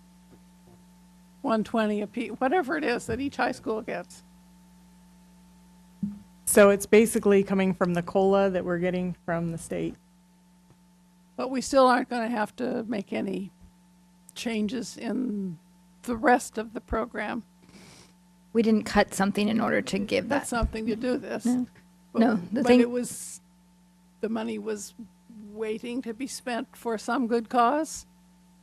Well, it's new money that we're getting this year that we're projecting to get from the state budget. So, we look at the total amount that we receive and determine, what are the board priorities and try to cover as much as we can. And then we have negotiations also, and we want to make sure we can cover as much as we can there. See, but my question is, if we're all balanced, yes. and I say no rollover, it is a rollover budget, but it isn't a rollover budget because you're rearranging some of the. And there's some new things in there. The LCAP had a few new things as well. Now, if the schools are creating this money and the sports parents are contributing funds, do we have assurance that that money goes for the sports programs, or does it just go into the general school fund that the principal has discretion over? And so for all donations, we follow the direction of the donor. And so if a donor donates directly to a sport, we make sure that that funding goes specifically to that sport. If a donor makes a general donation to this district with no qualifications surrounding it, it would go into the general fund. However, I can say that that is very, very rare. In fact, in my 2 years here, a little over 2 years, I have never seen a donation come in with no strings tied to it. Generally, we get some direction on how the donor would like those funds to be spent. Very good. But I think back to the rollover concept. So if you recall last year, for this year, our board gave clear direction about adding counselors and VPs. And so there was a big push, and then math teachers on special assignment. So that was a larger expenditure, was definitely not rollover. This year, when we had our budget workshop, we pretty much knew we weren't going to get enormous amounts of any new money. And so we weren't looking to necessarily make major changes, but we did hear that our board was interested in PE support. and our community was also interested in that. Yes. We heard that we wanted to establish the baseline supplies, so that was an adjustment that was explained before. Baseline classroom supplies again. And so I see that the athletics situation with donations and reliance is very similar to what we went through with the establishing a baseline of instructional materials and supplies with a process. And so I think that's the process that it worked so well, and it did take a lot of one-on-one meetings and working with our Livermore Education Association. We'll be working with coaches, athletic directors as well, and parents and boosters to say, what is that baseline that our district will definitely provide? And it might not be 5 changes of dance uniforms. Right. But it definitely would be. I know, Mrs. Prusso, I know your daughters are playing volleyball, and it's like they need new uniforms. It's clear, And so, not your daughters, but the whole team, But yeah, just your daughters. But we see that, and then and we needed new marching band uniforms for Granada, and so we see those needs. Eventually, I just want to make sure that our board knows, and our public, it's not a lack of planning. It's Correct. that refresh cycle that we have never really, because we're so underfunded, been able to constantly have in place. But Right. we got there with computers, the refresh cycle. We need to get there with all of these other things because uniforms have a lifespan too, and we don't want to push that. So I think it's a really opportune time to just examine all things athletic and put it really into something that we look at and examine, and how that money is spent will be earmarked in a stronger way with our district oversight. And you shared a plan that you have sort of growing about how we might change our relationship with the athletic program and the new athletic facilities that we will be getting, building, paying money for, millions. And I also want to remind that there is a spot on the NCS National North Coast Sectional of the California Interscholastic Federation that needs a school board representative. So with our change in our athletic program, that might be something that one of you might be interested in. I'm not, but it meets 4 times a year? I've shared with you all, but I suspect there would be no challengers if one of you wanted to step forward. Thank you, Ms. White. We're going to go back to Mr. Rogie. Yes, Dr. Bowers, you did bring up something that I appreciate, the fact that coaches should know about the CIF NCS rules. Too many coaches come on and they have no idea what overriding rules are, and they get broken inadvertently. I've had discussions as of late, and I'm finding out that I've broken rules in the past, and I totally didn't know about it. Even though I look up the rules, but they're not definitive, because you have to look in several different places to get an idea. So I think that's a really good idea. You brought up a point, or somebody brought up a point about, I think you said donations. What is considered a donation? When I pay for a sport for my student, is that considered a donation? It absolutely is a donation. So as a school district, we are not legally required to ask anyone to pay for a sport. And so the sports that operate often ask for a donation, because without that, the sport wouldn't have enough funds to operate. And so generally, it's called a fair share donation, but it is absolutely a donation, and it is absolutely a voluntary contribution. And with that said, 5 or 6 years ago, when this question was brought up before, we asked for the cost of sports at both high schools, lowest to highest, because the costs are different. I'm sure uniforms for volleyball are a little bit different for uniforms for cheer. I know that's for sure a big difference. But when you have track, which has 165 students, and you need uniforms and ancillary equipment versus football, I don't know if they come out the same in a cost, but I would like to find that out. It's nothing imperative. 2 or 3 weeks from now would be fine. But I'm sure, and I don't even know if you track donations per sport. I was wondering about that too. How many donations come in per sport that actually support that particular sport, and what the imbalance is there? Because that gives us an idea of, I'm sure we're underfunded, but how badly are we underfunded per sport? And then that 5 or 6 years ago came up about eliminating sports, but that's not what I'm advocating in asking this question. I just want to get an idea of what costs are. And the other thing I think we missed the boat on is we are allowed by law to charge for transportation. and we don't. We still pay for buses out of our athletic funds, and I mean, it's in bad shape, but I think we should actually charge for transportation. Now, there might be a philosophical or policy for that, but the only thing we can charge for, I think we should charge for it. Thanks. Thank you, Mr. Rogi. So those are great questions, and any more that you have, because we want to actually come up with something that shows more clearly what the expense is, where the fund's going, and then what we would continue to contribute. So that's all. I got up most of them down, and if more come to you, let us know. I would come back, Mr. Winslow. I apologize. So, we do have the 45-day adjustment period, so is this possible? I mean, I hate to, all the work you have to do to get something before that, and there has to be some type of adjustment to, because we're going to be voting on this budget in 2 weeks. Probably not going to have all the information that we would want to make a decision on that we could make in that 45-day period, adjustment to the budget. Well, you can absolutely direct us to change the budget. The only caveat would be that you know, if you add something, then what do we take away? You know, It's because it's balanced. But that's still, we could do that. I mean, there's a period, I'm not saying we're going to do it, so there's, to explain to people as we review this, we do have a period of time where we could, based on after we get this information. Right, so this is not it's fixed. considered a placeholder budget because we don't know yet what the legislature and the governor will finally approve, and they actually approve it by the deadline now. And it used to be that sometimes it would be later, but they have to approve by June 30th, and I don't even know if Trustee Prusso knows this because she's newer. If they don't approve by June 30th, they don't get paid. Is that right?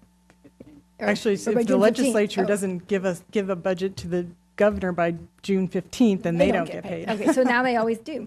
So that's kind of refreshing. So at least we know what we'll be working with. And so during that 45-day period, let's just say the May revise was significantly lower and there is more funding, then our board could direct us even tonight or at the next meeting in June, if the biggest priority were to go toward that, then if there's some extra money, put it toward that. That would be something that you could tell us either tonight or on if the majority of the board felt that way, or at the next meeting. Okay. Right. Yeah, and my 2 cents on the thing, and I mentioned earlier, is, I mean, we do a great job on the academics and we're continuing to excel. We've broadened our, what we do on the art side, because we're pursuing, that's part of the whole Measure G thing was STEM. We call it STEAM because we added the arts.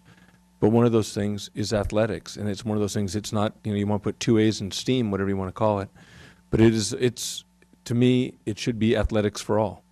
And, we look at a lot of things. When we look at the presidential award, we look at physical fitness, and the district it's making efforts towards elementary school physical education, and we're making those strides. And to me, athletics is a key component of education, and I fully support it, and along with the academics. It's just part of building good human beings. And people are going to remain active their whole life and things like that, and it builds team and all those other type of things. I think it's going to help people in their overall endeavors to come and work in places like this, because you're used to being around people and working and sacrificing and all those type of things. So it builds good human beings, and this district has done a great job of building good human beings at about 1,000 a year. So really good job. One just a point on this, and there was just, because we used a term in describing how ugly the PERS and STIRS looks going forward up to 2045. And to me, I just want to make sure that people understand that, because it's really easy when there's a cost, people look and say, well, who's the beneficiary of that cost? Those costs are escalating, and you can correct me if I'm incorrect here, but the principal went down during the crash, and when the principal is less, the margin that they have to pay off of is less, and so the employer and employee contributions are altered to offset that. Pretty close? Mm-hmm. So this is not an action of anyone who's a beneficiary of this, teachers, counselors, CSEA members. This is a result of the crash, the economic crash, which was attributed to Wall Street, hedge fund guys, bunch of rich billionaires. This was a worldwide thing that happened as a result of investors cleaning out the principal of one of the largest pension funds in the world, and now the people who are, get a promise that, yeah, you're going to take less pay with all your education. You're going to take less pay and you're going to go into education. And there's a teacher shortage and there's a shortage of people coming into education. And we're having a hard time attracting those like everyone else is because we can't pay enough. And so we promised them that if you take this slower path, we're going to give you a lifelong benefit of a pension. And that pension becomes the target of critics because of the actions of a bunch of rich people that nothing happened to. And to me, that has to be what people, that's just my perspective of it. And we, because every time we go over this budget, I've been on this board 5 years now, in my 5th, that this comes up and it's a really easy target. And I've seen communities make this a target, and it's not. The beneficiaries of this are good people that received a promise so that they would go in to an honorable profession to benefit all of our children. And as a society, if we're going to say that children are our priority and we're going to be so passionate and come and argue on their behalf, rightfully, that the people who are responsible for the education they receive should get the same treatment. They should never be the target. The target should be the people who cleaned this money out, and now all these employees are paying their contribution. The district is paying the contribution. And, the economy's bouncing along pretty well, and so we're trying to bring up that principle. But this has nothing to do, no one ever talks about that. Yeah, this is also a requirement. There is no option not to participate, so we have to pay it. And thank goodness. Thank goodness. I mean, because this is a great pension fund, and it's rolling along, really, really well, and they're all doing really well until someone cleaned it out. And that money didn't vanish. No one burned it in the middle of Wall Street. People got that money. And now when that money's gone, other people are having to make up the difference from what other people benefited from. And I just want to make sure that people understand where I'm at on this. This was other people's actions that are causing this number to drive up. And all of us are subject to it, not just Livermore. Everyone's fighting this, and we're trying to make this up. So that's just my 2 cents on that. Mr. President, I just want to make one comment. I don't disagree with you, but in tracking what's happening with PERS and STIRS over the years, they made some pretty bad investments. Casinos in Las Vegas that went belly up, bad housing subdivisions that went belly up because of the recession. They made some bad calls investing in their money.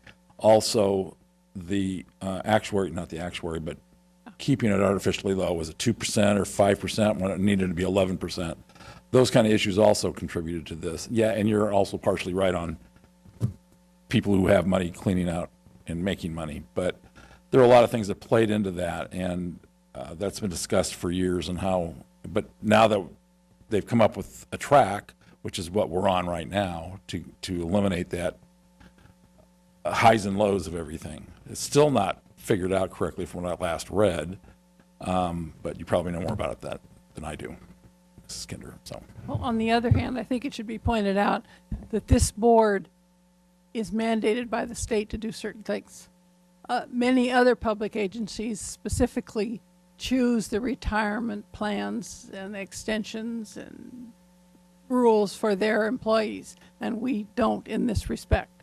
So, we didn't choose to give extra special benefits to our staff, which some agencies might do, and then that would drive their pension responsibilities. We follow the state decisions on these topics, and that's why the pension piece comes down on us at this point, and we just have no control over it. Thank you. Any other discussion? Mr. President, I'd open the public hearing on this item, and I don't have any cards for it. And having no cards, is there any further discussion by any board members? Then I'm going to close the public hearing and ask Dr. Bowers if you'd, thank you very much. And I'd ask Dr. Bowers if you'd introduce 9-4, it's item 10-2 that was moved up. Certainly, and thanks for the reminder of the movie. So this is an information item that will be about the Sierra Schools Partnership and proposed service agreement. And we'll ask Mr. Mike Biondi, our Assistant Superintendent, and joining him will be Frank Salvaggio, our Director of Special Education, to present the Sierra Schools Partnership and Service Agreement for information only tonight.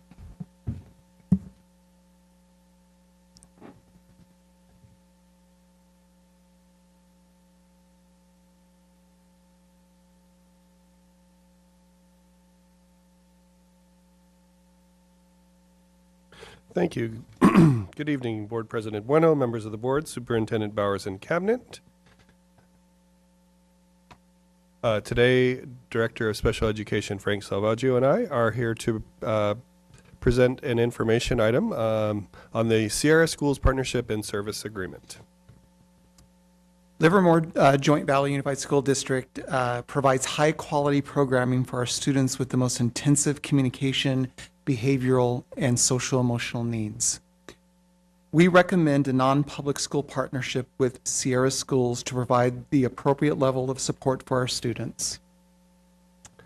So in our working with, in negotiations with Sierra School, we've found that they can provide high-quality programming for our students on our campuses rather than the alternative of transporting and paying for our students to attend non-public schools out of our area. This partnership meets our obligation for students to have access to a free and appropriate public education in their least restrictive environment, as close to their home school as possible.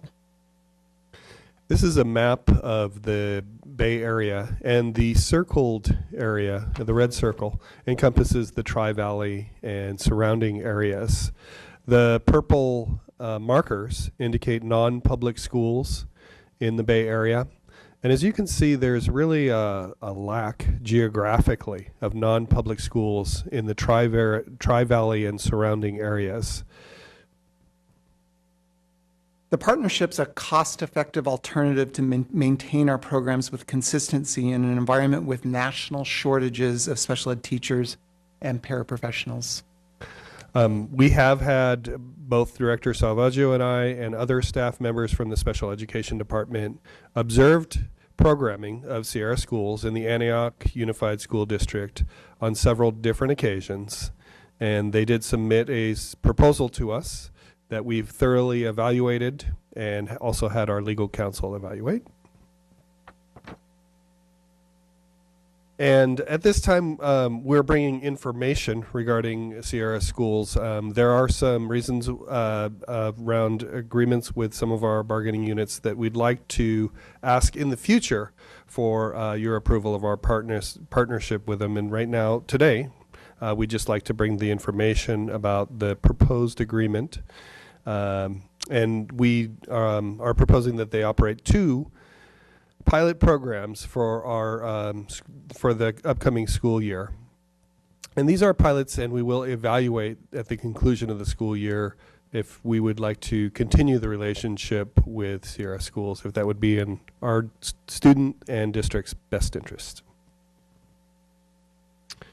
The service agreement would be for $680,000 and $600. That would include the cost for both of the programs. And when we look at this in comparison to running those programs in our district, it was cost neutral or a small savings. But when we look at sending our students to non-public schools outside of Livermore, there is a significant cost savings. And we do anticipate that in the future we will ask for approval of this partnership and service agreement, but at this time we would be happy to answer any questions that you may have.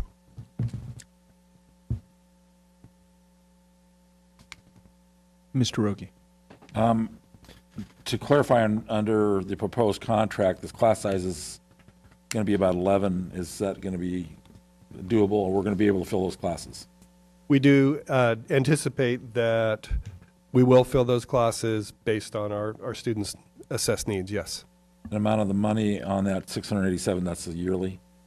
Correct. Thank you. Thank you, Mr. Rogi. Mrs. Prusso? I had the same question, so it's been answered. Thank you. Thank you. In looking at the graphic analysis where it shows the non-public schools, is there any rhyme or reason, or did there any backup, or does it even matter that there was none within? I mean, that's a really broad area. There has been recent interest with non-public schools coming into our area, and I'm not exactly sure of the reason behind none being located in the Tri-Valley. It could have to do with the cost of facilities, operating facilities in our area. But we do have students who are transported to many of those purple dots on that map, and some as far as Palo Alto, Moraga, Orinda on a daily basis. So the opportunity to provide services here in our community rather than have students who have significant needs already spend so much time on transportation is very appealing to us. Yeah, I think so. I mean, it seems like it's something that's overdue and looks like great work in identifying a need and then providing the answer to it. So it seems like we're going to have a lot of kids who are going to benefit from this. So it's really good work. Any other questions? Thank you very much. I request that 2108 will come back at 2115. We'll take a small break just till 9:15. We're going to go ahead and start. And Dr. Bowers, if you'd introduce 10-1, please, first action item. Thank you for keeping me on track. So we will ask Mrs. Melissa Thede, our Director of Human Resources, to introduce this next item, which we're very pleased to introduce, and it will be the recommended tentative agreement and ratification of contract reopeners between our school district and our Livermore Education Association. Thank you, and good evening, President Bueno, Superintendent Bowers, and members of the board. I am very pleased and proud to be able to present this item to you today. So the negotiating team did meet 4 times since last spring, and we were able to come to tentative agreements on Articles 9, 10, 13, 16, 21, and 35. The tentative agreements were ratified by our LEA membership on June 7th, and 84% of the LEA membership did vote to ratify. So we're very, very pleased with those results. So the agreements, I want to review what we agreed to in each of the articles. So Article 9 is workday. Some language was added that provides prep time for TK and kindergarten teachers during conference days. There's some clarification of language around science specialists. We added some language to specify the high school teacher waivers, the requirements, and how we will manage those at the high schools for elective classes. We also clarified language around co-teaching assignments, particularly student maximums, training requirements for teachers participating in the program, the number of teaching partners that will participate, teacher prep time, and attached stipends, which I'll talk about in a couple of slides. Article 10, under special education, we combined and removed some of the redundant language that existed in the contract, and we moved the caseload cap language into Article 10 from Article 16 just to make it easier to find for our employees. Article 13, under the mentoring program, we added language to require the district to provide a list of available mentors and issue requests for new mentors each year. Under Article 16, class size, language was added to have a maximum number of student contacts for teachers that will not exceed 190 students in a grading period, except for subjects with traditionally larger class sizes, like band, marching band, and things like that. Article 21, wages. Language was added, which Susan Kinder talked about a little earlier. We're going to extend the 2% that was initially up for renewal this year. We're going to extend that and make that ongoing and permanent. There will be a salary increase of 1% on July 1st, 2019, and an additional salary increase of 2% on January 1st of 2020. Article 35 and Appendix K both talked about technology and use. And so we combined those articles into one, and we clarified language around how we will support new technology in the district, website uses and expectations, as well as the timing for gradebook entries. Appendix A, the calendar. We will have fall conferences October 7th through 11th and October 14th to the 18th, except for the Wednesdays during those weeks that are reserved for collaboration. Spring conferences, March 2nd through 6th, except for Wednesdays again. Back to school nights, August 29th for elementary, and September 5th for middle schools, and September 4th for our high schools. Also open house dates, as you can see, in May. Appendix D, in terms of extracurricular stipends, this is the piece I mentioned. We have added a Mod Severe teacher stipend to Category A. We've also added a dual immersion with a B-CLAD stipend to Category B. And for co-teaching teachers, site curricular leads, site techs, and EL liaisons to Category E. So the memorandums of understanding that are also included with this ratification is extend a Vineyard Alternative School MOU that gives parameters for our non-hourly certificated teachers for them to have prep periods over at Vineyard. And we've also agreed to create 2 committees, one to explore middle school preps and one to look for ways to explore a more equitable distribution of the IEPs, 504s, and SST meetings that teachers attend in support of our student needs. Overall, this was a very positive and focused collaboration. The contract has been made clear for our employees and for our managers. It was very professional and collaborative, and it provides a balance between competitive compensation and improving our programs, both of which are essential for the health and well-being of our district. I want to thank everybody who participated, and I'm going to have to read off my paper because it's too small for me to read off the screen from this distance. But we had, as I mentioned, a very collaborative experience with our both bargaining teams. And we couldn't have gotten to the place that we are without just the hard work of the teachers and the managers that were involved. I'm very thankful for everybody's hard work. And I just want to read out the names of our bargaining team members. For LEA, we had Jennifer Ackerman from Livermore High School, Julie Ashworth from Joe Mitchell K-8, Alana Gray from Mendenhall Middle School, Renee Haugen from Livermore High School, and she was our bargaining chair, Peter Hetherington from Sunset Elementary, Amanda Ramirez from Christensen Middle School, and Amy Thompson, the vice president of LEA and science teacher. She never wants me to forget that. And as Kate had mentioned earlier in her presentation, it was a very diverse group and well represented, the teachers in our district. The school district's bargaining team, we had Tori Ha, one of the vice principals at Granada High School, Helen Gladden, the assistant director of curriculum and special projects, Steve Martin, the principal at Rancho Las Positas Elementary, myself, as well as our deputy superintendent, Chris Van Schack. So everybody worked really well together and worked really hard to come up with agreements that we're very proud to present to you tonight.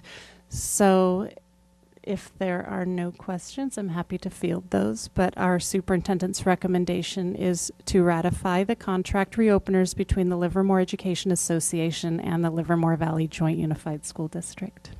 Thank you very much. I think we might have just a couple of comments or questions. We're going to start with Mrs. Prusso. I don't have a question. I just wanted to say that congratulations. I know now, being on the board, that this is kind of a really big deal. And I just wanted to say a big thank you to the district team and then also to Kate Sorrell and the LEA for being professionals and figuring this out. I know that, you know, in our surrounding areas that things are tense right now, and I really appreciate that we can work together to do what's best for our teachers and for in that regard for our students. So I just wanted to say thank you to both groups. Thank you, Ms. Prusso. Mr. Wenzel? Well said, Emily. It's amazing when people are looking on TV and they're talking to me, and it's like how this went so easily. And I know it wasn't, but it's, you know, I appreciate all the work that went into this, and you know, that going out to the public and talking to them. This takes a lot of work and a lot of partnerships and understanding and working this out. And it's a great undertaking. So thank you for all your hard work. Thank you, Mr. Wenzel. Mrs. White?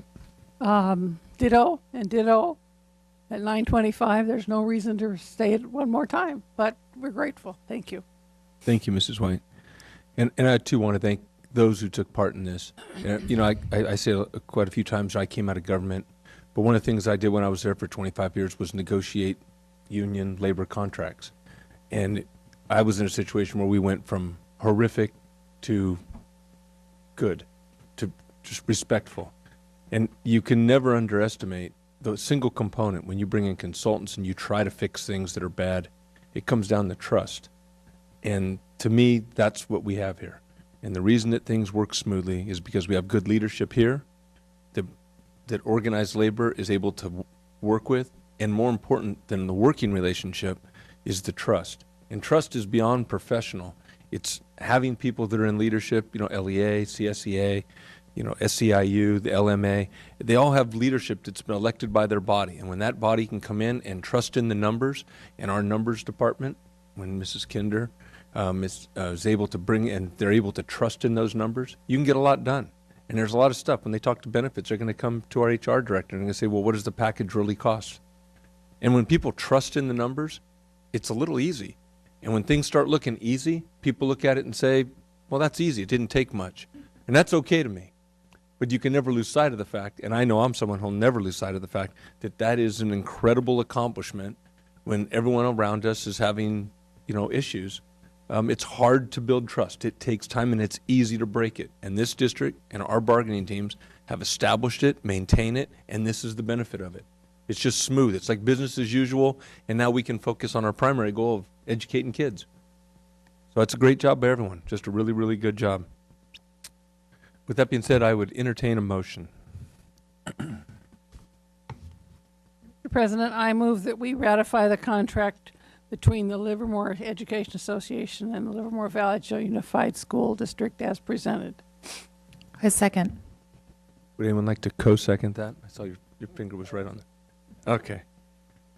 We have a recommendation by Mrs. White, and it's been seconded by Mrs. Prusso, to support the superintendent's recommendation to ratify the contract reopeners between the Livermore Education Association and Livermore Valley Joint Unified School District. Any further discussion on the motion? Mr. Clerk, if you'd call the roll. Yes, Mr. Wenzel? Aye. Myself, aye. Mrs. Prusso? Aye. Mrs. White? Aye. President Bueno? Aye.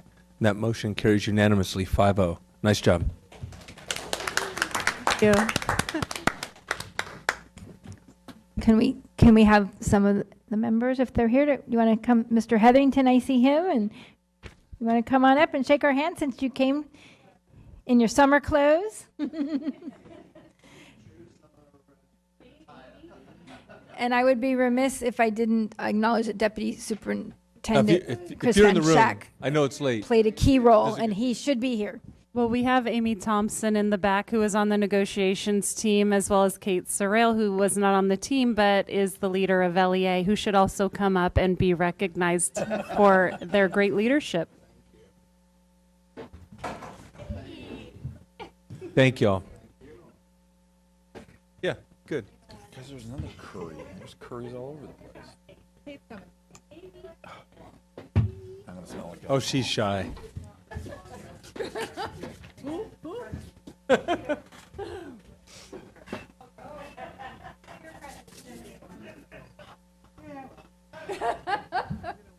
I'll walk out. Thank you. Thanks. You're doing great.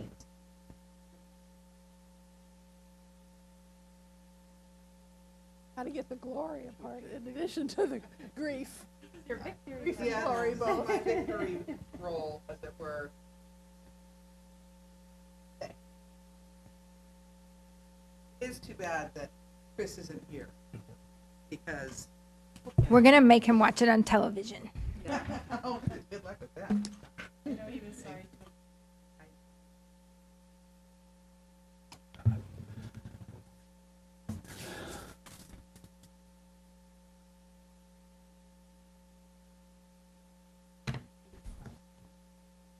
Okay, we moved 10-2 to 9-4.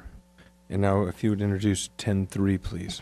Thank you. So next I see our bond program director coming forward, Ms. Kim McNeely, and she will be presenting to you for your consideration information about the temporary parking plan.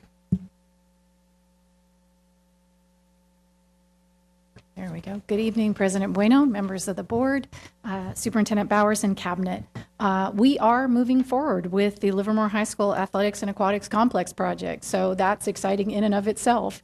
I'm here this evening to review with you some safety enhancements that you requested as part of the approval you provided for the Increment 1 work on this project, and also to request authorization for the next important piece of the parking plan for this campus. Just very briefly, because of the hour in particular, a reminder of sort of the major components of this project. It includes the new athletics complex, of course. It includes a swimming pool, as you're aware, but another important element is the parking and drop-off improvements as part of serving this improvement on the campus. And of course, that's a setup because tonight's focus is the parking element of this plan, and a review with you of the scope for Increment 1 and the enhancements that you asked us to explore, and then in addition to that, a proposed interim parking plan to review with you this evening. So the reminder of the scope for Increment 1, which began today, by the way, just saying because it's exciting, is the north parking area and the School Street parking shown here in the blue blocks on the plan. That's a reminder of the work you've previously approved. The demolition of the existing snack shack is part of Increment 1, the demolition and grading of all of these areas, and pad preparation for the new athletics complex, which is shown in the sort of orange-colored box on the plan. Just a reminder that demo and grading does include the removal of trees on the site, but as the board is probably aware or we've talked before, we are replacing any trees that need to be removed 2-to-1 ratio. So every tree that we do have to remove or that will not survive the grading work on the site will be replaced 2 trees for every tree we have to remove. Again, just to kind of keep everybody in the reminder of that. You'll also recall that as part of this approval, you asked us to work with the city and to explore ways that we could enhance the safety of this work that we're doing. And so I want to update you on that this evening as part of the discussion before I move into the final element of the plan, interim parking.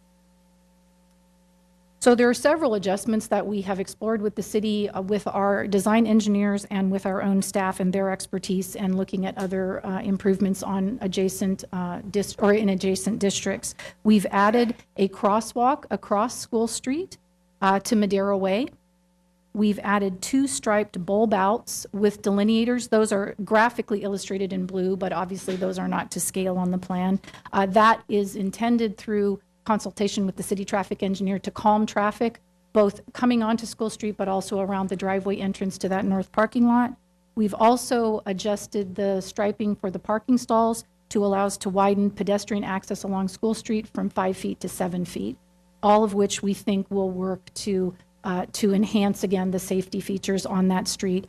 Very happy to say that we continue to have a very successful partnership with the City of Livermore. The traffic engineer has been available and willing to really stop what he's doing to work with us on suggestions for improvement of this plan, and is in support of all of the recommendations and improvements that we're discussing tonight. So the final component of the plan is really an interim student parking area, and I'll talk about it in more detail, but just to begin the discussion, you can see it graphically here on this larger image of the site. It is the blue box that's shown on the plan here just north of the baseball fields on the campus. Dropping into a little bit more detail about the plan, this is a blow-up of that same area. We're proposing an installation of 136 parking spaces, temporary fencing on the west edge of this area to separate this parking space from the agricultural program spaces on the campus, plywood screening for our neighbors to provide good neighbor fencing so that we aren't overly impacting them with the cars that we're parking in this temporary lot, and driveway access off of Rose Street. The lot specific will include striped parking, wheel stops, and temporary concrete barriers to enhance safety and delineate movement within the lot itself. The campus has had an initial review of this plan, is supportive of this moving forward, and as the board is aware, but I feel due diligence to remind you, this is a temporary plan. It was approved through the Division of the State Architect as a temporary plan and will not be a permanent improvement on this campus without additional review and approval. So just to give you a little bit of summary or a big picture kind of back again, if you look at the blue areas in both of these diagrams, this is collectively the plan for interim parking on the campus, so that you understand kind of how all of this works together. You will recall as well that in order for us to begin construction on the athletics complex, which takes the remaining portion of the student parking lot for safe contractor staging and material storage, we will need to create additional parking if we choose to mitigate all of our parking impact on our property. So I did this another way for you because some folks like me like the numbers. This is a matrix that sort of does the translation of how this plays out in actual numbers. If you look at the first column, we are starting with 100. We began this process with 175 spaces. The fall of this year, once increment 1 work is complete this summer, we will have 188 spaces on the lot or on the campus. Once the winter of this year begins and we begin the takedown of the student parking lot for the creation of the athletics complex, we will eliminate on the current student parking. That's why that number drops to 0. And we are proposing to supplement that with the interim area for 136 spaces. That will take us temporarily to 209 spaces on campus. And then at the completion of the project, when we return the revised student parking lot back to service and we remove the interim lot, we will end the project at 177 spaces. Something that we're actually quite proud of, in that we've been able to accomplish a major improvement on a very, very small campus and maintain the amount of student parking that we began the process with. So this is here purely just to remind you that all of this logistics and all the hard work that we do is really about getting to this really great end product that we're working toward. So it's just a reminder slide. There is this really cool thing at the end of all this hard work that we're all focused on getting to. I want to just remind you of next steps in the process. Pending your approval this evening and authorization to bid the interim lot, we do anticipate DSA approval in early July. We will move to bid the project immediately to try to coordinate with our planned start for the athletics complex. We will request Board of Trustees award of the contract at your August meeting, and then we will begin the contractor mobilization in late August with a planned start the very beginning of September, and an anticipated and scheduled completion of late fall, again to sync up and allow the start of the athletics complex project. The superintendent's recommendation is that our Board of Trustees approve the authorization to bid the Livermore High School Athletics and Aquatics Complex Project interim student parking area. And with that, I conclude my comments and am happy to entertain questions or thoughts. Thank you very much. We'll start with Mr. Rogie. Just a quick, couple remarks. I still oppose the north end parking lot, but I see that you've taken out all the trees in the north end parking lot. Is that correct?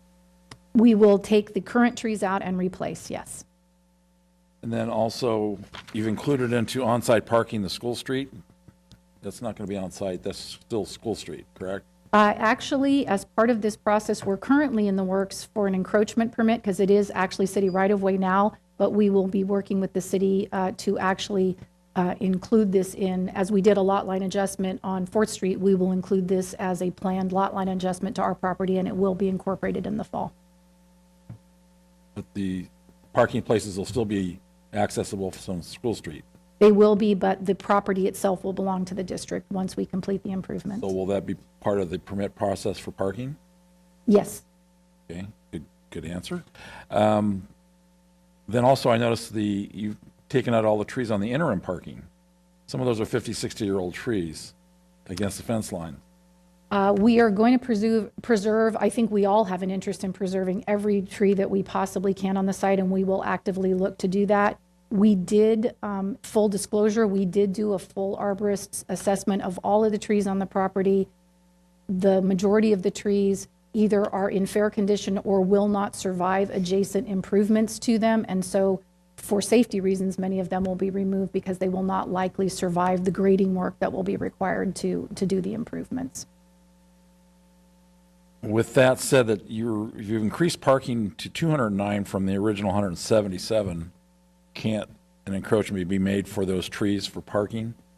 I hate to lose big trees because now I understand you replace 2 trees for every one we lose, But out in the middle of the field where I work in track, we all of a sudden three new trees appeared and kind of interfered with our practice. Half those trees are dead already. So this 2-for-1 thing, you're not replacing 50-year-old trees with 50-year-old trees. And then half those trees end up dying. They don't get replaced, or they don't get maintained, or they don't have any water to them. I would rather see some of these older trees on the interim parking survive and cut back a couple parking spots, because you've increased parking in excess of what we started with. At least save the trees. I'm not a tree hugger, but I do like old trees. Plus the FFA uses that lot, and once we strip it back, we have no tree cover in that area. So I would like to see that, at least a couple of those older trees. And I understand what arborists, I've been through this with the city. It seems every time we get an arborist involved, they say, yeah, it won't survive, so let's cut it out. I hear that refrain all the time, and I'd rather see this tree saved, since it is an interim parking lot. The north parking, if the city says you got a safe egress in and out of that lot from School Street, then I'll go with what the city says. I hate to lose those trees, but they're not that old, since the old ones were taken out already. And then the entrance to the interim parking is going to be from the street. Rose Street. I'm sorry? Rose Street. Rose Street. Are there going to be an increase in fence security and gates in that particular? The lot will be fully enclosed with fencing. Will it be lit? It will not be. That is a requirement of a permanent facility that we are not proposing. So it will have hours restrictions. The first step in this process was really to review this lot with you. There are definitely operational details. Conceptually, the campus is supportive, but there are definitely operational details that we still need to work through with the campus, as well as the city, frankly. But our first stop was to talk with you all, make sure that the concept met your interests, and then to pursue some of those operational details. Well, I understand that there's going to be no permanent lighting, but can we put temporary solar lighting? Because it is a parking lot, there's going to be tagging, the fence is easy to scale. It's adjacent to a high, I'm going to say this politically correct, I can't, there's a housing complex next to it that has a lot of tagging going on, and even our properties is impacted daily by broken fences and tagging and stuff. And with a broad open parking lot like that, I'm afraid that will also, I'm predicting we're going to see some complaints from neighbors, because that's been more of a park than it has been an active area once we put parking in. So I'm thinking maybe we can get some solar temporary lighting that we can reuse somewhere else in the district, just to keep a night light on in that area. That's my proposal on that. Other than that, thank you very much. Thank you, Mr. Rogi. Mr. Wenzel? Did you have a comment? You were two. So I was just curious. I mean, listening to Trustee Rogi talk about plants dying, and is it the way it works? These plants are trees being planted now in the summer heat, or is it something we plant for later when it cools down? And don't they have irrigation that goes to it? I mean, I know from my own backyard, planting now is a terrible time to do it because of the heat and the trauma to the trees. So that sounds pretty bad when he's telling me that 3 trees were just transplanted and spent money and then they're already dead. So what's going on? Not all. Well, yeah, but yeah.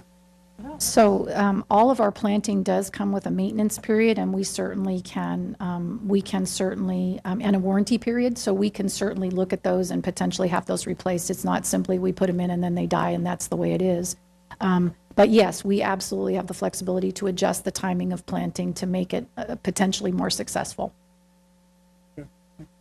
Thank you, Mr. Wenzel. Mrs. White? I'm glad to hear the response, and that you worked with the city concerning Mr. Rogi's concern early on about the north parking lot. Sorry you don't like what they came up with, but at least we addressed it and had a second opinion on the safety for that lot. Thank you. Thank you, Ms. White. Yeah, I plan to support it. And there's the one concern, when you go over there, and we had that great day when you have Ag Day and all the kids are out there. There's pretty significant FFA presence that utilizes that back lot, is there's going to be inconvenience, temporary, when you're breaking from what we have to go forward what we have. You know, we're going to put, I don't know, somewhere in the area of $60 million into the campus. There's going to be some growing pains. Thanks for reminding us by just putting the artist rendering up. But it's going to be significant. And I just hope that at the end of it, that we remember that the FFA contingent, or that the group utilizes that back area, that they're going to be accommodated in some way down the road. And yeah, it's kind of lousy. You got to knock down some trees sometimes, but sometimes the trees are just because they've been there a long time. But if they're in the way of doing some things, I know you're going to make your best effort to preserve, and you're also going to put some things back. We are going to, and so I take the tree issue seriously as well. I could be called a tree hugger, so we will certainly look for every opportunity to save or preserve a tree if we can. The goal is never to take down a mature tree if we can possibly avoid it. With regard to the ag program, Mr. McNeely was part of the conversations. He is supportive of the overall goal of the campus, which we're very grateful for. We know that it has impact on his program. He is exploring options and alternatives to meet the needs of that program during the time that we are using this space, and we are planning to do at least minor improvements to the area that he will be continuing to work with so that it functions more effectively for him. So, And also, I know Trustee Prusso came, as well as President Bueno came along. We had a field trip to the Hageman Farm and the Sunflower Hill property. And so we will be taking a field trip with Sheila Fogliano and some of the ag students about a possible temporary, originally it was a temporary relocation, but my sense of it is it for Ag Day, and in my sense is it actually may end up being something that they're more excited about. It actually is more suited for outdoor education and different stations, as well as there is shade and it's kind of a natural setting. So the issue then would be not, and it's even close enough by Rancho, so they walk there in some of the schools. So maybe that the transportation is getting the Livermore High kids there so that they can help run the stations rather than getting all the students there or in addition to. So it's definitely something we will consider. And one of the benefits to reinforce is that when any temporary, what we built into our bond budget is when there is a temporary relocation, is funding to make something nicer. And that's the trade-off and the temporary situation. Right. And just a recommendation, it's not just one person, but if you're going to do anything in terms of, so you're going to put concrete stops in and things like that for the temporary lot, to Mr. Rogi's concern, I would share it, especially during the daylight savings time when we're in the dark side, is just running some underground, even if it's temporary, even if we don't get to it. The cost of digging a trench and throwing some conduit in it, they can later pull some lights in, even if they're directional so neighbors don't complain, like tennis court lights that go straight down and they have no residual light that outcasts past that, because it's going to be a difference for those people who surround that FFA property. But if you look in like some of the areas that are affluent and people have tennis courts in their backyard, there's lighting that doesn't affect the next door neighbor, drops straight down, but yet provides security lighting for the kids going back to those lots. That's a pretty good number. It's going to be there a little bit, and there's going to be quite a few students who park back there, and it would be extremely dark without any lights. I just wouldn't want to see us put things down and then go back and have to. Happy to explore that. Yeah. So, any other questions? I'd entertain a May I motion. make a motion? Please. To approve the authorization to bid the Livermore High School Athletics and Aquatics Complex Project interim student parking area. Second. We have a motion by Mrs. White. It's been seconded by Mr. Wenzel. Is there any comments on the motion? Clarifications? Mr. Clerk, if you'd call the roll, please. Yes, Mrs. Prusso? Aye. Myself, aye. Mr. Wenzel? Aye. Mrs. White? Aye. President Bueno? Aye. And that motion carries 5-0. Nicely presented. Thank you.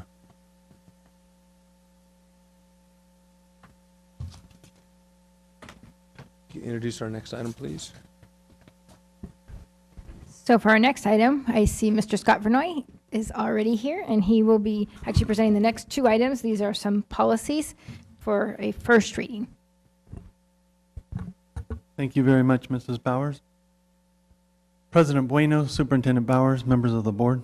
It's my pleasure tonight to present two policies similar in scope. Our first is Board Policy Administrative Regulations 5113.2 on work permits.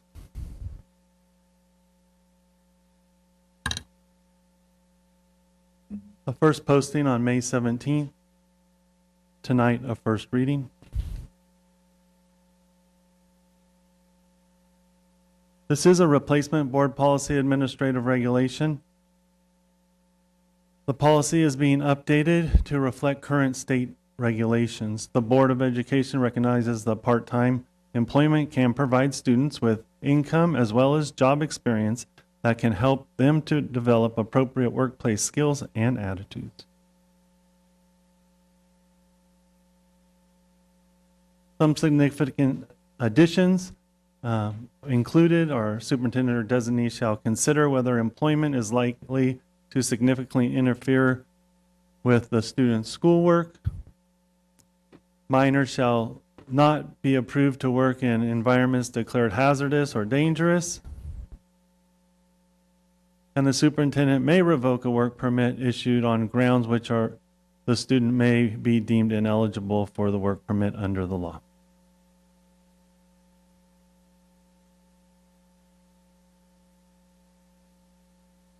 The superintendent's recommendation for this is to approve the first reading. I'd be glad to take any questions at this time. Thank you very much, Mr. Benoit. Mr. Rogi. I'm sorry, I was going to ask a question, but I got to answer the next paragraph, so never mind. Okay. No other questions or comments? Mr. President, since this is a education or a code update that we have to pass, I would ask that we forego the second reading and approve on the first reading. Any objection to that? No objection. Okay. We have a motion by Mr. Rogi to support the superintendent's recommendation and further to forego the second reading and approve. Do we have a second on that? Second. Second by Mrs. White. Any discussion on the motion? Mr. Clerk, you call the roll, please. Yes, myself, aye. Mr. Wenzel? Aye. Mrs. Prusso? Aye. Mrs. White? Aye. President Bueno? Aye. That motion carries 5-0.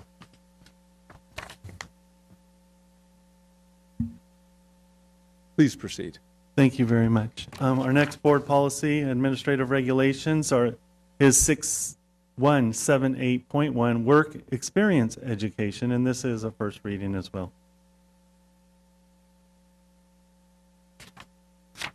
The same posting timeline as the previous policy. This is again a replacement board policy administrative regulation. Policy is updated to reflect state regulations and align with current district practices. The Board of Education desires to facilitate work-based learning opportunities which link classroom learning with real-world experiences. Some significant additions include the district's work experience education program will be designed to teach students the skills, attitudes, and knowledge necessary for successful employment. A minor student, that's in age, shall be allowed employment through the paid WE program only if he or she has been issued a work permit, and all laws or rules applicable to minors in employment relations shall be applicable to student enrolled in WE programs. Ed Code 51763.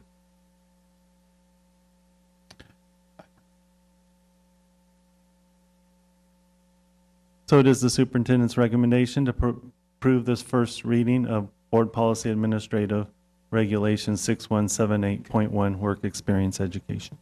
Thank you, Mr. Benoit. Mr. Rogi? Mr. Benoit, even though I sat in this meeting, were there any changes to policy based on the code changes? No, the only updates were to current laws that have been changed over the years. Okay. Thank you. Any other clarifications or questions? Aren't you going to propose that this be the final reading? We would ask that eventually. If you would, if you would, If you're calling I would for entertain a motion. motion. Okay. Of course. I'll move that we approve this on first reading or forego the second reading. Second.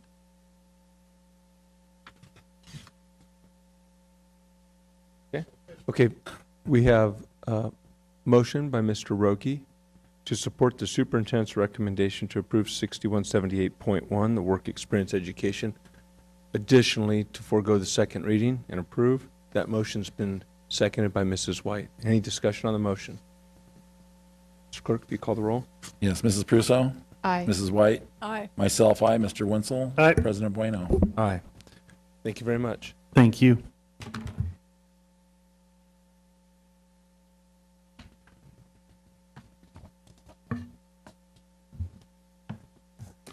President Bueno, I move that we approve consent items 11.2 through 11.15 with one comment on 11.7, if you don't mind. And we'll wait on them. We'll hold the motion and go ahead and comment, please. 11.7, gifts to the district. Again, I want to say thank you and appreciate all the gifts and donations given to the district, the various schools, to help support projects and students, and pens and pencils and whatever else is given. Thank you very much. Thank you, Mr. Rogie. And now your motion? Approve consent items 11.2 through 11.15. We have a motion by Mr. Rogie to move forward all consent items 11.2 through 11.15. That's been seconded by Mrs. White. Any discussion on the motion? Mr. Clerk, call the roll, please. Myself, aye. Mr. Wenzel? Aye. President, excuse me, Mrs. White? Aye. Mrs. Prusso? Aye. President Bueno? Aye. Motion carries 5-0. Moving into section 12, which is consent item resolutions. I think you have a couple. Anyone wish to pull any on that? And I'd entertain a motion. I have a question. We have a question. On Mr. Rogie. who's ever I can ask this question to, on the spur upgrades and notice of completion, that means that I'll just throw it out there, is the infrastructure being done and accepted by us? Is that what? So this is either a Mr. Warner question or a Ms. McNeely question. It's a notice of completion that we have to file, I think, officially, but maybe you have more specific detail. We talking about 12.2 or 12.3? They're 12.2 both and 12.3. notice of completions. The differentiation in the two contracts is ones that are subject to E-rate reimbursement. So in total, this comprises the two elements of the overall project, and yes, we are accepting all of the infrastructure and the improvements. So we're done. We are. Thank you. And nicely done. That's the same for you? Want to say ditto or something? Let the jury notice that he's nodded his head. Thank you both for the clarifications. Mr. Rogie, continue with your motion. I didn't have a motion, but I will propose one. I move that we approve consent item resolutions 12.2, 12.3 as read. Second. We have a motion by Mr. Rogie to approve consent resolution numbers 96-1819 and 97-1819. It's been seconded by Mr. Wenzel. Any discussion on the motion? Clerk, could you call the roll, please? Yes, myself, aye. Mrs. White? Aye. Mrs. Prusso? Aye. Mr. Wenzel? Aye. President Bueno? Aye. Motion carries 5-0. Thank you. This is the regular board meeting. So 13.2. This is just approval of board minutes, and I believe, Ms. Prusso, you have to abstain Yep. due to an absence on this. Mr. President, I move that we approve the regular board minutes for May 21st, 2019. Second. Motion by Mr. Rogie, seconded by Mr. Wenzel. Mr. Clerk, if you'd call the roll. Mr. Wenzel? Mrs. White? Aye. President Bueno? Aye. Myself, aye. Mrs. Prusso? Abstain. Motion carries 4-0 with the abstention of Mrs. Prusso due to an absence on that day. Moving into section 14, our board member reports. We'll start with Mr. Wenzel this evening. Thank you, Mr. President. I'll try to go quickly. So I attended a 60-year celebration at Maryland Avenue School with Trustee Rogie and Superintendent Bowers. It was a very fun event. Also attended the service awards at the same school. I participated this year at the rodeo parade. That was a lot of fun. Emily's first year, did an excellent job, and we got first place, so, I mean, you know, what can I say? Well done. I attended the rodeo. That was pretty interesting. I almost went out there and rode, but talked myself out of it. I went to Granada's graduation. Prior to that, I went to Santa Barbara High School's graduation, watched my niece graduate. That graduation took over 3 hours. So then drove out here, went to Granada's, and it was a little over an hour, so it was a very well done graduation. So that was good. Working again with Workday on the emergency response bag. They have committed to a substantial amount of money. So now we are working through it to see how we can get it to every school location. These emergency bags for the teachers. Excellent job by Mr. Vinoy going through this, and thank you for his support. Susan Murray, the Fiscal Accountability Facilitator, State Lead, Office of Special Education Programs in DC. I'll say that 10 times fast, so look at our business card. So we've been working together regarding the special needs programs in the state of California and what the actual costs are. And she says she has them. So I'll see what that costs are from every district. I'm also working with Alameda County Superintendent because she's connected with the 58 counties to see. I'm just curious how big that number is. We were provided $222 million over a period of time that the IDEA program that Livermore Valley School District has paid. So I'm just curious what this state has paid for the IDEA program annually, and then since its inception. So I'm actually going to get a number to provide to Congressman Swalwell. If it means something, we'll find out. But I'm very curious, and I'm actually curious that they don't know that number. It's in DC, so we'll find out. And I think that's it. Thank you. Thank you, Mr. Wenzel. Mrs. White?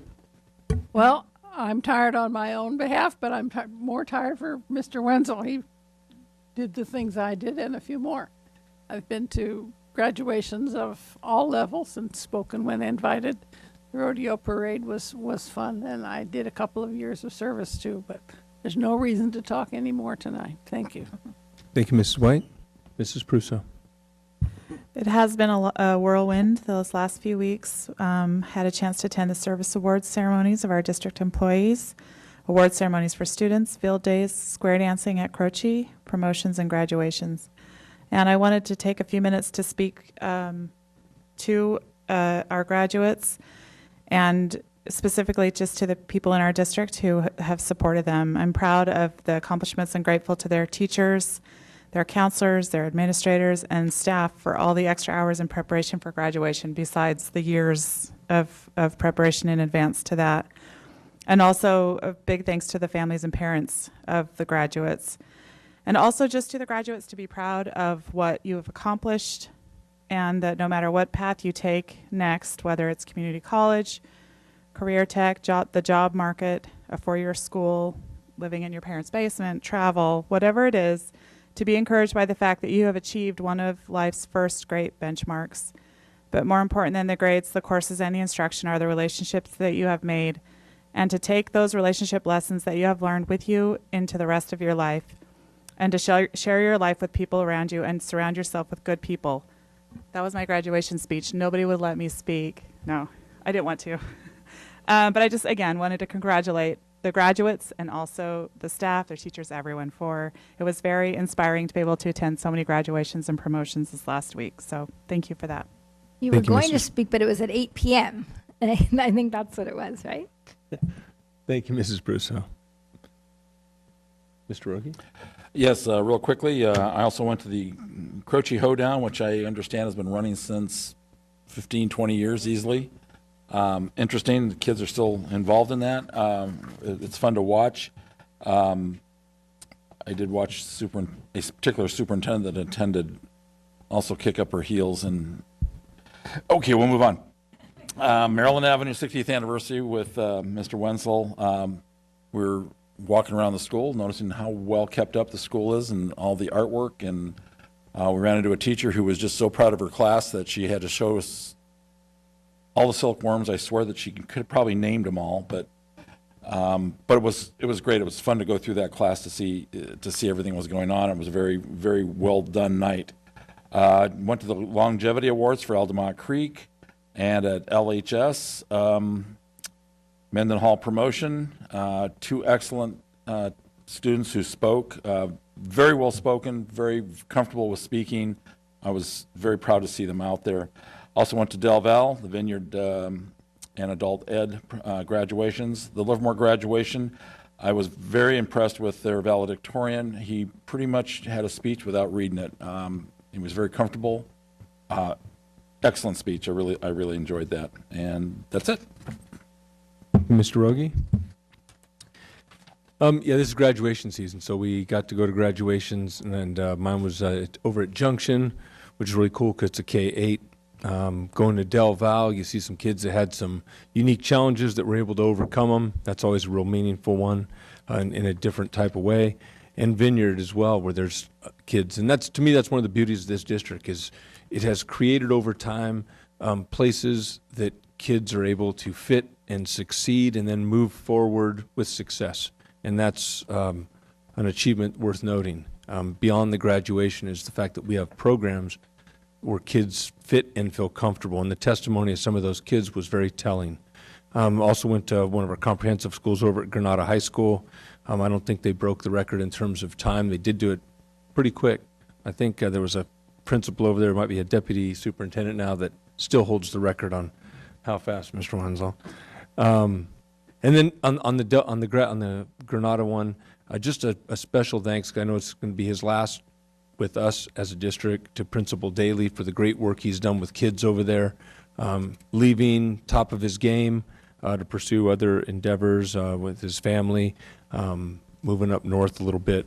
But he's done some great things over there, and he holds a high level of respect, and so thank you. The kids love him, and a lot of kids benefited from his professional services, so good luck, Mr. Daly, moving forward. And also just wanted to say thank you to our HR Director, Thede, for stepping up tonight for Mr. Van Schack, who was unable to attend. And we'll move into our superintendent's report. So thank you. So we actually all did have our end of year celebrations, promotions, and graduations. I also wanted to compliment and thank our parent volunteers who put on a very safe and sober grad night, and our Livermore Police Department who also contribute to that for our class of 2019. It's something we should not take for granted, and it is really wonderful. They just transformed the gyms, and the kids had an incredible time. A little exhausted the next morning, but they had fun. We are gearing up, as our LEA president said earlier, for the new year already. Just it's, you know, a lot of people think school just shuts down in the summer, and actually we just gear up for the next year. So we've, thanks to Mike and Kevin and their teams, we've been hosting positive behavior intervention support training, Study Sync for the new ELA, ELD adoption. Mental health first aid is coming up with our new MHAT grant, our federal competitive grant, and Mr. Renoy's in charge of that. We've been updating our elementary standard-based report card, and then we'll be planning for Leadership Institute and workshop before you know it. We're very excited to share that Jackson Avenue Elementary, for the second time, won the award as a California Campaign for Business and Education Excellence. And this is an honor roll. It's from a separate entity. And our district office also won a KKIQ coffee break based on a nomination by Mendenhall Middle School in honor of our business services and all of their work. So as was mentioned by Trustee Wenzel, Saturday was the rodeo parade. Many of our students were performing. In fact, a lot of the parade consists of our talented students. Granada High Cheer took a first place, and our theme was construction theme, LVJUSD, building a bright future, building community, building character. We thanked our community for the generous support of Measure J to build new and renovate our aging facilities. Our dancing diggers, many of them are in the room. Wave your hand. I think they were the biggest hit. They had a ton of applause. And I will say also our banner holders, you know, I mean, we had to walk and hold a banner and wave. And so, you know, we may have made a difference. So wave your hand if you're in that. And we won first place in our category. Of course, the category is kind of like amateur, float, whatever it is, but we won. So that was great. Couple of other things that I wanted to mention. one of the things that happens when you go into a district office position and you started your career as a teacher, you kind of miss some of that day-to-day contact with students, and yet you still do form relationships with them. So I just want to share 2 things from 2 students that kind of impacted me.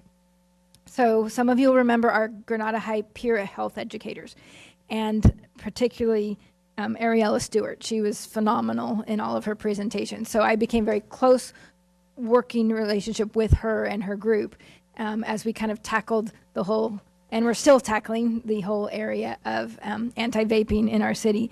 And so she had kept asking me, was I going to go to her graduation? And I couldn't because I rotate every year, and this year was Livermore High. So what she did do was send me her beautiful graduation photo and a handwritten card thanking us for and being so grateful that we are fighting for the cause. Even though she will be graduated, this will continue on. And she actually said she's excited for the next few months of city council meetings. So I just wanted to share that with you because it really does show that you still impact. We don't always get the direct day-to-day contact, but we are still impacting and shaping lives. And she's someone to be reckoned with. So I'm really excited about her future. And then another young man, I met him as a 6th grader, and he was transferring here from Pleasanton, and he was not happy. I met him his family moved here because they were renting, and they were able to buy here, and he wanted to stay in his other school district. So I met him in the lobby, and he was sad. And this is a 6th grader who's now graduating class of 2019, and he was waist high, and so I said, let's not cry in the lobby. Let's come in and talk. And I said, what do you like? And he said, I don't like Livermore. I said, but what do you like? I don't like sports.